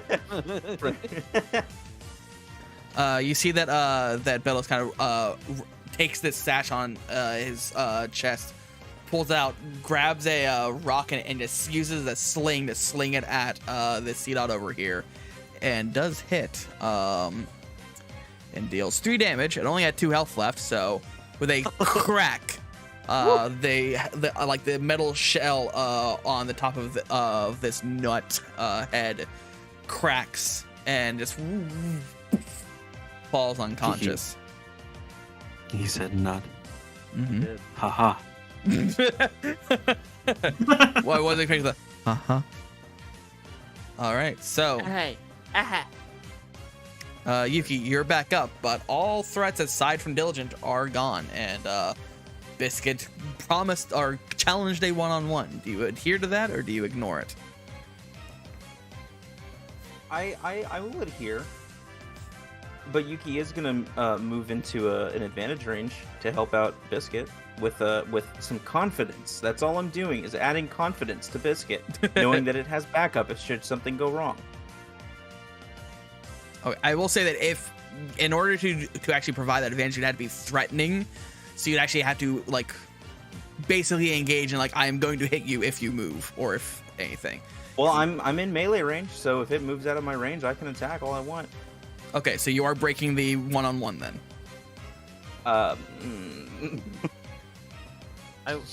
Because like how flanking works is the reason why it works is that this person is now having to split their attention between 2 threats. So if true. the only way that a flank would work is if you're actually threatening to like hit you're gonna hit them. But if you're adhering to the 1-on-1, it's just a 1-on-1 between Diligent and Biscuit. Okay, well then I will. Also, wait, do I have to take an action to get rid of flinching, or is that only? No, that was only until the end of your turn, so that is gone. Thank you for reminding me to remove that. But where is it? That's right, so down there. And then, I used up the helping hand. Yep. I just have to do it carefully because of the fact that Rosa is there. I don't want to delete Rosa. So. Well then, Fuck. I deleted Rosa. Shit. Can I undo? Undo. Aha! There we go. I'm gonna move Rosa over here for a second, so I can. Well then, what I will do then is offer Biscuit some more words of encouragement. Yeah, I will say that a helping hand is fine because that's an assistance, but it's more of like a hey, you can do this, so it isn't viewed as a hostile action. Also, I don't get why it's being rolled as an attack roll, but okay. I set that up so that we could see what it says. Because if it's just a save, it doesn't actually display anything. It just displays the saving throw. Oh, So right. I set that up so that we can read it in case we ever need it. All right. Then First I will needs do come that. along. I will do that and offer. He seems to be fighting dirty. Just keep your focus, okay? Scratch his eyes out. I'll kill him. I'll punch his nose again. I'll break it. This judo boot just kicked your hoeing ass back to hoeing. And then I'm going to have Yuki run over here and ask about Sylvie. Are you doing okay? Yeah, just finding my way back up. Making my way downtown. Loading fast. You can see that. By the way, at this point, you can see the sun is starting to rise a bit. So you can see like there's like from. Let me do this. Like there's this big arc here of where the sun is visible from like the other side of here. So like anything on the left here is now basked in some faint dawn sunlight. Shit, that was a mistake.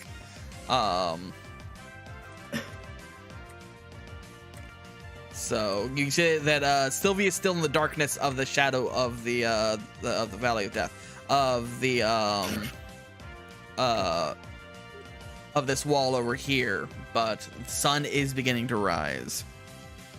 But she is making progress, Sylvie. Okay. So once again, you can move 40.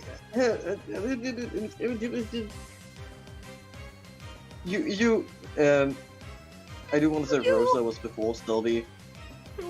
That's right. no, Oh, it didn't. That's right. It didn't add re-add your thing like I was hoping it would. No. Yeah, it was like But 16, I can think, also or something. Say, yeah, you put it as 16.3. But yeah, 16. And the other one isn't there anymore, but I'll do it anyway. Yeah. Well, Rosa isn't gonna do anything anyways, but Fair because enough. we're respecting the 101. Yeah. So Sylvie gets up there, floats right over Yuki's head, like, "Hey, you okay? Oh, okay, bye." Woo! Sylvie does an ollie over Yuki's head. The little plate that's underneath the the teacup. Yeah, the saucer. Yeah. Yeah. Radical. Fractal, is Fractal gonna do anything? Oh, Fractal. Shout Well, obscenities she at is- Diligent. She took care of what she was upset about, so she's wary of Diligent, but she's gonna move away to let Biscuit have their fight. Fair enough then. Wanders. So she will use her action to disengage, just in case Diligent was gonna try some shit. All right, sounds good. So Wanders is gonna step over here, kind of 5, 10, 15, 25. To kind of keep an eye on things. And readies in case needed. Readies a pursuit.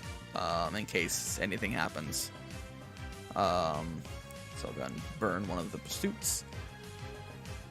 And we'll wait there. Biscuit, you're back up. You no longer have disadvantage. Still that D6. Alright. Alright, we're rolling the. Alright, it's a 15 to hit. 15 to hit. 15 does hit. Oh my goodness. Okay. I'm gonna reread. Okay, so roll a d. Okay, let's see. And if that, See, if after that razor hitting a wind, target. Okay. if that razor wind that it was trying to, I guess, set up was concentration, then that means it loses it. Well, I have to make the Constitution saving throw to see if it loses it. Oh, right. Oh. All right. So- So I gotta roll. Nice. Gonna roll a flat d4. Oh, that's only one hit, but Dang. But good hit nonetheless. Took 8 Mhm. damage. So I now roll a Constitution saving throw, and if I roll 10 plus,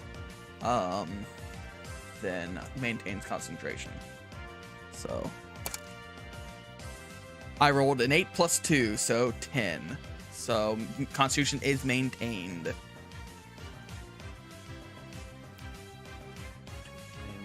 I'm a little worried because what's gonna happen next? Pixie, you're up. Okay. Pixie. Snowball. I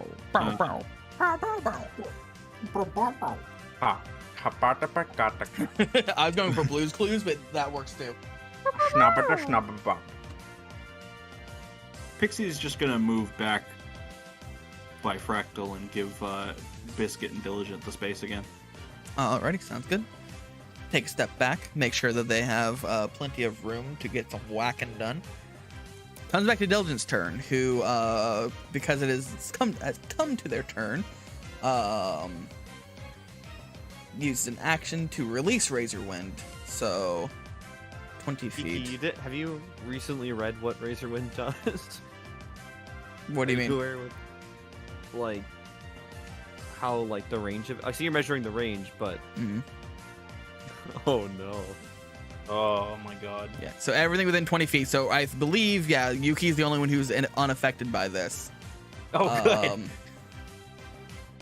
Makes a dexterity saving throw. Ooh. So I'll go ahead and tell you the DC is 14, so Oh, I trying to just beat a rolled- 14. I gotta make it for Fractal. So Dex save. Yep. Ooh. Damn, Vulpix has got a fucking +5. Holy shit, Fractal. Fractal's fine, or had succeeded at least. So Okay, Pixie. Oh, Pixie. Come on. so far, Fractal's the only one who's made it. That's all of you. So I'm gonna go ahead and roll for Wander and Bellows. So let's do Bellows first. Dexterity saving throw. Say 13, so also fails. And Wander is a 17. Wander succeeds. So that is a... I'm just gonna mark this as succeed. Succeed. Fail. I forgot. I already forgot what if Bellows succeeded or failed or not. I think he I succeeded. think Bellows failed. I failed it? Okay, and failed. Wonders, yeah. Yeah. Wonders succeeded. It failed. And failed. All right, cool. So everyone who's marked red will take 10 normal damage. So 10. That means Fractal only takes 5, right? Yep, It's 5 damage because of half damage. Which Sylvie does not. It's normal damage, right? Yep. So actually, yeah, I forgot about that. Oh, Sylvie's yeah, it fine. doesn't It's not affect, taking it. Sylvie. Yep. And I think that means it half damage for Bellows too, because it resists normal. I'm pretty sure as a rock type, That does, yeah. seems right. rock and grass That's type. correct, Yeah. So it only takes 5. I already removed it from Biscuit. And then giving her down 10, I've already done it for you. You are immune to it. All right, so yeah, so this big, like, you see that, like Diligent kind of like raises his arms up, and then like almost as like a full on like super like a as this wind that you can see is starting to like whip around, almost like a mini tornado around him, scatters out around him, and like little blades, these sharp, like this wind just cuts into many of you. Oh wait, I didn't take off. Yeah, I did. No, I didn't. Fractal succeeded, right? Yeah. So 5. There we go. Oh no, I took it off. Oh, you did? Because her max level was She was 35, overhealed. and that's right. Okay, then carry on then.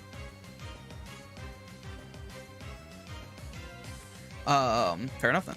But yeah, so Diligent kind of lets this out, and kind of starts like, all right, and refocuses on Biscuit. Bellows is going. Can Biscuit, Go ahead. Biscuit like say something? Yeah, go for it. Biscuit's like, wait a minute, you said it's between us two. Why'd you hit my friends? Had no control of the wind, friend. It's just you and me. You started. Ugh. Biscuit's really pissed now and like. Understandable. This guy's kind of an asshole. So, Yeah, let's have a one-on-one fight. Earthquake.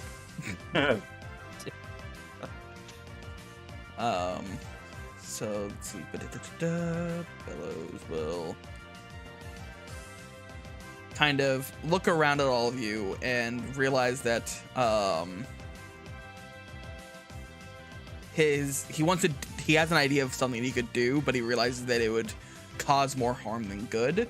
So instead, he takes the moment to kind of like glare into the back of Diligent to try and throw him off.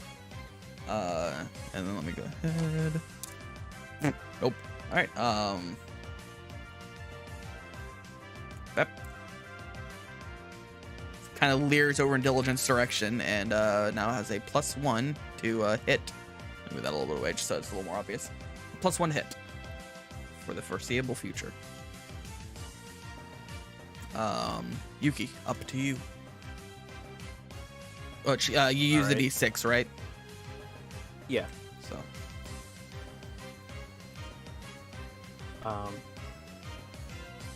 I'm going to. You're over here, but you saw that kind of like blast of wind. Oh yeah, of course I did. Yeah. So I'm gonna move over here and offer some more words of encouragement. Mm-hmm. Just like I suspected, he's not fighting fair at all. He knew that would hit everyone. Just don't get too angry. I know you can do this. Alrighty. So, Rosa, you're up.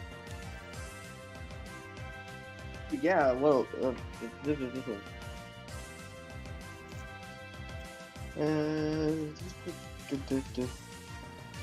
okay, cool. Well, Rosa is gonna look at Biscuit and is gonna go, we're still respecting the one-on-one? Like, that a she is... Question, or is that? Yeah, that's a question. Because she is itching to hit this. Clearly he's not. Right? Clearly he didn't take consideration that well, he probably did know it was going to hurt everybody. It's not honorable at all. Biscuit's like really mad. Seems like he called it off. No, it was meant for you. Everyone else got in the way. Listen to this guy. Garbage is coming right out of his mouth. Might as well be a Garbodor with that much trash coming out. Nice.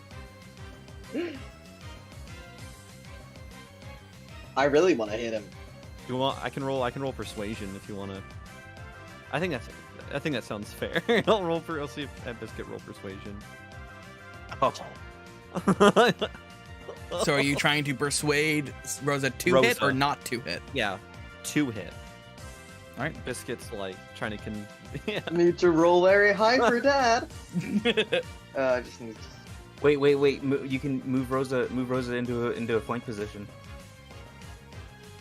Make sure I can Rosa also do that. I can just make sure roll Rosa again. gets that mega fucking smack in the back of the head. So that's hold on, I need to roll it once again. So that's 1 d20 plus 9. Right? Yes, it is. That's an. All right, fair enough then. So that's Okay. 18 poison damage. No, I get to roll another d6. Oh, right. 18. The creature Another is D6. poisoned. Oh yeah, that's true. You'd roll another d6 instead. So that's 2. So that's 22 poison damage, which I believe Wait, he 20. is. He's grass type, isn't he, Slets? Hold on, wait, no, it's it- 9 hold plus on. 2, Total- so that's Total 11. of 11, which is double the 22. Yeah, that's 22. And I do believe Nustleaf is also weak to poison. So the Unless total is Yep. 22. Because if you're doubling, because we're doing a bit where you double the dice, so it's you roll the 2, so it's 9 plus 2 plus 6, so a total of because you rolled a 3 plus 6, so 9 plus the 2 that you just rolled. Yes, that's 11. Double because it's weak to 22. So, Isn't that what we said? well, you're trying to use. It sounded like you were trying to double it up to 44. Not. No, No. what I was Okay. saying is the Making total sure. dice That would roll be- equaled 11, which you doubled to 22. Yeah. Okay. Fair enough then. So it is going Yeah, to 44 would go be- and use a torment. Make a wisdom saving throw for me, Rosa. Wisdom save. Don't forget to mark diligent as poisoned, by the way. Yeah. Wisdom save. 15. 15. All right. A second, I'm trying to find a decent poisoned. Sure, that poison. All right, fair enough then. You succeed. All right. So Sylvie, you're up. Make him drink the tea. Make him drink Drink the the tea. Drink the tea. Make him drink the tea. tea. Everybody's just like holding down diligent and still like, Wake up! What are you doing?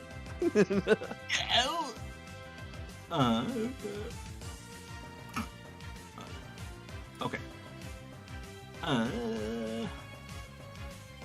Well, that's 20 feet, and I am within 20 feet. So Sylvie's gonna use an astonish. Go for it.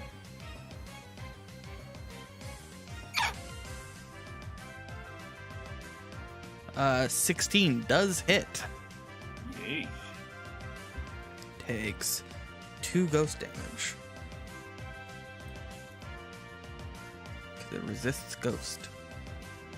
On a natural attack roll of 15 or more, the opponent flinches. Yes. Oh. You rolled a natural 12 though. Oh yeah, that's right. Oh. I didn't look at the. I didn't look at the numbers. All right. Well, you see Fractal, you're up. You can see that Diligent's getting pissed off that everyone else is starting to attack him now. What? kinda Another gonna glancing around. cry? Yeah, Piss well, its nipples? And shit. Piss its nipples. Shut the fuck up.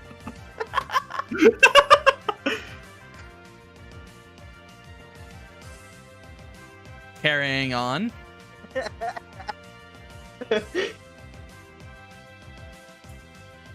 So what does Fractal do? Oh, right. Well, Fractal is rightfully pissed that Nuzleaf was so shady in his battle, and that she got hit again by someone that she thought she wouldn't get hit by, and someone who's honestly just picking on her friend. So she's going to say, "Fuck this guy." Powder Snow. Oh my god. Oh baby, and he's This is just- frozen. this is righteous retribution. So that's a 10 ice and frozen. Unless does poison and freeze or frozen stack? Let's see. Hold on. No, they Gotta- can only be affected by one non-volatile status at a time. Yep. Okay. So Yeah, only it's poison. no freeze. threat. He's got diligence, Yeah. got fucking poison. He's flinching, and now he's covered in snow. Yeah. He's not frozen, but goddamn, it feels like he is. Them nips is perky now. Oh god. Oh. And just for good measure, she will deliberately aim right at his fucking dumb, stupid, pointy nose. The one that's already bent. An ice shard. Yeah, With an but it ice. misses. Yep.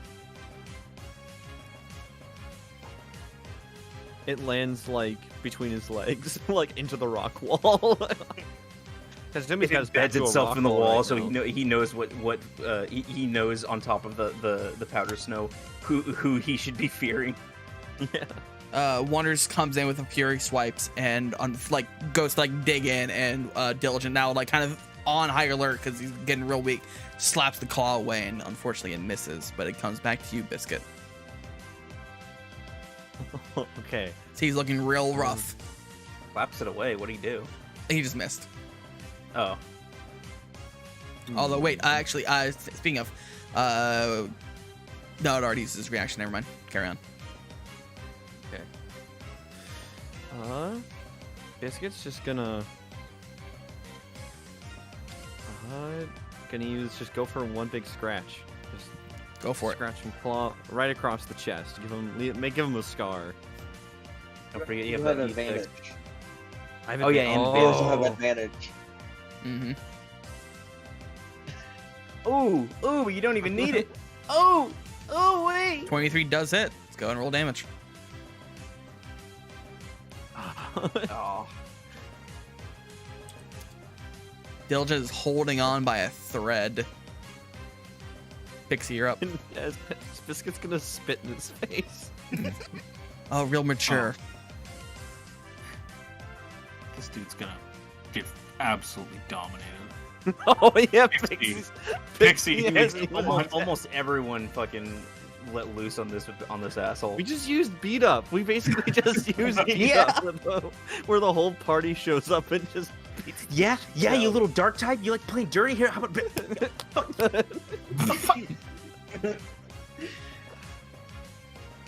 Pixie waddles up with the 3 big steps and goes, "Wow, how about I take care of some of that snow for you?" Fire Beautiful. bang. Oh no! It doesn't hit though. Oof. You think getting lucky. It just melts the snow. It doesn't do anything. It just melts the snow. Thanks, you unperked my nips. So Pixie goes to bite in, and like Diligent, like as like you go to bite in, Diligent pulls out the twig in his mouth and shoves it into your mouth. So you can have this twig in your mouth, and you can like and you toss it out of your mouth. Diligent on his turn is going to disengage. He's gonna. If only Biscuit was a grappler too, then she could make a grapple save. 10, 15, 20, 25. Starts getting the fuck away from you guys. As the tides have turned. And even though it did use an underhanded tactic, he's upset that you all chose to fight him. Especially Yuki, given how Yuki seems to be more. Yuki didn't do anything to it. Yuki only used helping hand. No, it's still in the group though. Guilty by association. Yeah. Oh, shut up, Dylan. So Yuki draws his ire for no reason. Pretty much. Justin. Nice. Well, then Yuki does the thing, the offensive gesture, but with her little paws. So what did she do? Where she like pumps the fist out and puts the other paw on the other one. Yeah, up yours. Yeah. And so as a reaction, she won't tell. She can't tell Ryu where she learned it. Well, wait. What are you saying, Milo? I just wanted to. I just need to say something at the end of Diligent's turn. So just like when that comes up. Okay. Wanderer is going to use another pursuit because it is attempting to flee. To attempt to hit. D20 plus 4. A 9 does not hit, unfortunately. So that is the end of Diligent's turn. What is it? It's proficiency bonus. Proficiency is that was wrong one. It is 3, so that's a good point. It does take poison damage. Yeah. And it takes.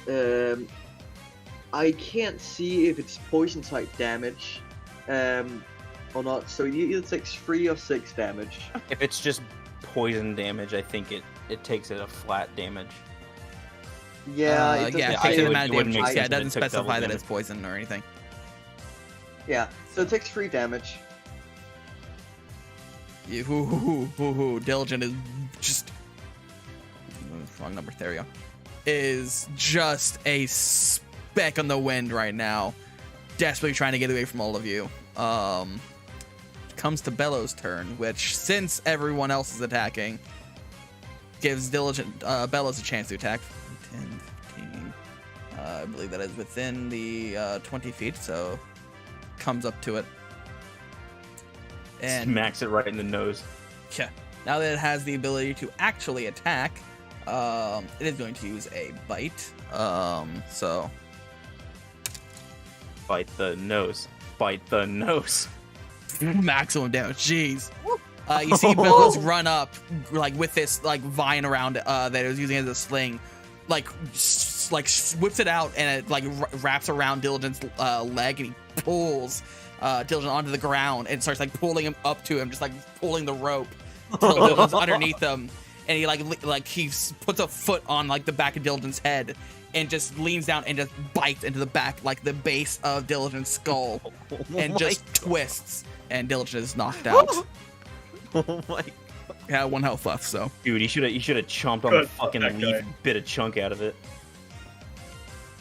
and like just Diligent falls still, and Billows like slowly stands up off him, wipes his mouth off, and reties the vine around his chest, and kind of rolls a shoulder and turns around and says, "All right, well, that was it's an event. Good job. You guys did a number on him." I assume maybe he's knocked unconscious, but Yuki's gonna walk over and do the thing where like cats turn around, or like dogs turn around and like kick dirt after they've taken a shit.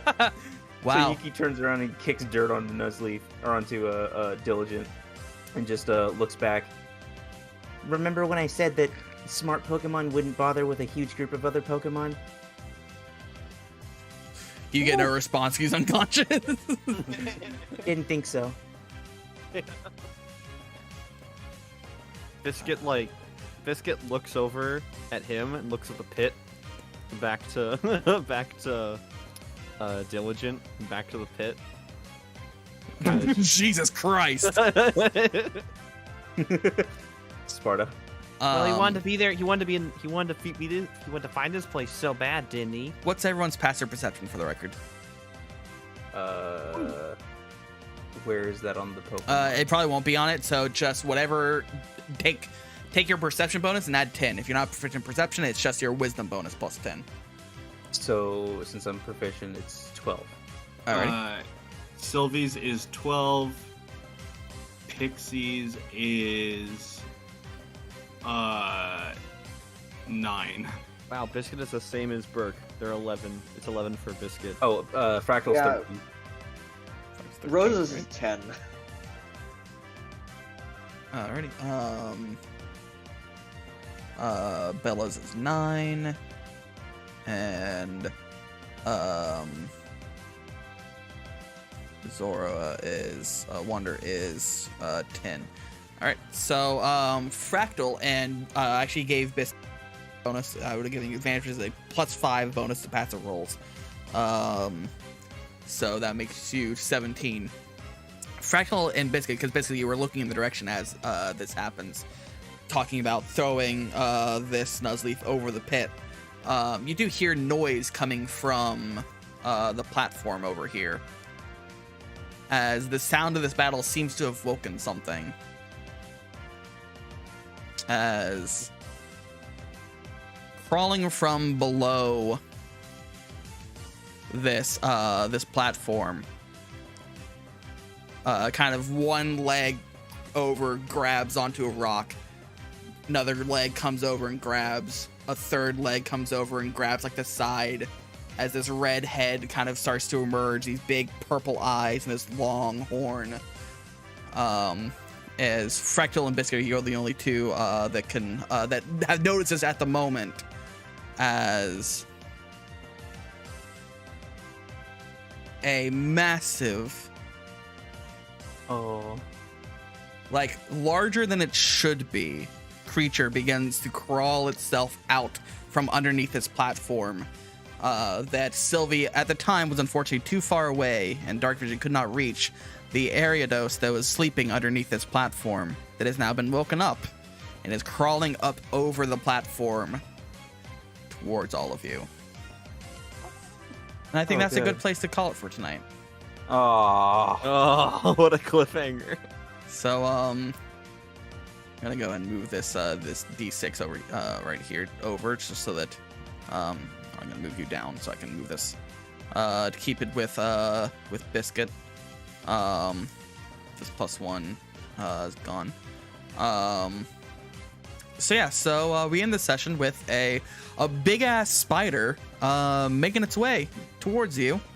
Downtown. Making its way downtown. Enemy spider. Although I'm not a huge fan of how goofy its face looks. It's a little too big. It's a little too bulbous. But yeah, I feel like that's an excellent place to call it for today. Can I throw in one final thing as the cliffhanger? Go for it. As it's crawling up behind, is there a point in which Sylvie notices this as it is fucking very loud and crawling up behind them? It depends on if Biscuit and Fractal inform you of it. Because like by the time you two see it coming up, and it's now like crawling up onto the platform, and this thing takes up the entire platform. Oh, I assume Fractal like sits her butt in fear and like points a paw at it. Big spider. So can we say as the cliffhanger that Sylvie, being the closest one to it, just spins around and the purple tea thing just like drops in fear, and Sylvie just goes, ah, fuck. I can imagine it's like the movie where like everyone's supporting. He's like, what? It's right behind me, isn't it? Like it drops her cup, and then it's just the purple mass floating in the air. Yeah. The cup the drops. Cup cracks again. Just. So yeah, we'll pick up there next time with new friend around. Large enemy spider. But yeah, thank you everyone who's stuck around to watch. Thank you everyone for playing and hanging out. Hope it was fun. Hope you enjoyed getting to play as your Pokemon this time instead of your trainers like usual. Hell yeah. Which speaking of, I believe at least 3 of you have promised sexual favors in return for this being a reality. Really? I don't know. Oh no. I know. Yeah, No. it couldn't be me. Yeah, no. Yeah, Oh, here's some. Yeah, I don't know. Hey, I gotta go feed my dog. I gotta go feed JoJo. I think it was just Jolly actually. No, I have no idea. I gotta go feed my cat. I have to go. Maybe it was Rat. I don't know. Just throw the person who is sick and both not here under the. It was Geeky actually. Yeah. So it was autofellatio. That was it. Autoerotic actions. No. Yes. Let's not. But yeah, welcome to the end of this, where they are ending with a victory, but at what cost? Man, Oh, yeah. we really should throw the Nuzleaf. And a friend. We should throw Nuzleaf as bait for the.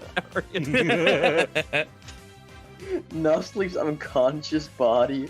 I mean, we're Pokemon. We're not trainers. We're not bound by the Poketrainer I mean, technically law. true. You're not bound by your trainer's license to not murder Pokemon. So, you can do what you wish with that information.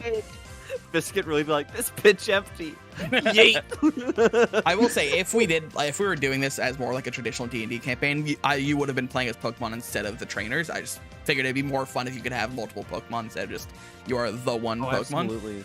But because you could easily plan to do this, like do another campaign at some point after this one or during. Who cares? Just do a fucking like mystery dungeon style. Well, because the whole point of Rescue Team is that you grab a handful of certain people, go in with only 4. So that makes a perfect drop-in, drop-out style of like when you return from doing a dungeon, then it's like, okay, who wants to go for another one and who wants to stay at the mystery? It would almost work like a West Marches game, to where like there's like a hub of people and the rest is just wilderness, and you send out the parties you want to send out at the time, and you kind of go and slowly clear out areas. So yeah, that could be fun. Yeah, I love Pokemon Mystery Dungeon. I'd be down for that. I've been listening to a majority of that music through this entire session. With Mystery Dungeon music. But yeah, thank you all so much for hanging out and watching. I hope that you all had as much fun watching as I did running it, and hope you guys had fun playing it. No. Oh, okay, well, Oh, I fucking hated it. well, good to know. every minute was nightmare. fucking pain. Ever again. All right, well, I'm gonna go and retire as a DM. Appreciate you all. No, not Yelp. Anything but that, no. I'm gonna roast your ass on Yelp.com. But yeah, so that's where we'll end it for tonight. Thank you all so much for watching, as always. Don't forget to go give everyone some love. She's not here anymore, but happy birthday to Grace. I didn't mean to have that in caps. But go follow Poppy Rose Witch at the very least, because it's her birthday, and she deserves it. Exclamation point. Cast! Shut up. God! But yeah, thank you all so much for hanging out. Much love to all of you. Yay. And see you next time. With more Pokemon. So, bye. Bye-bye.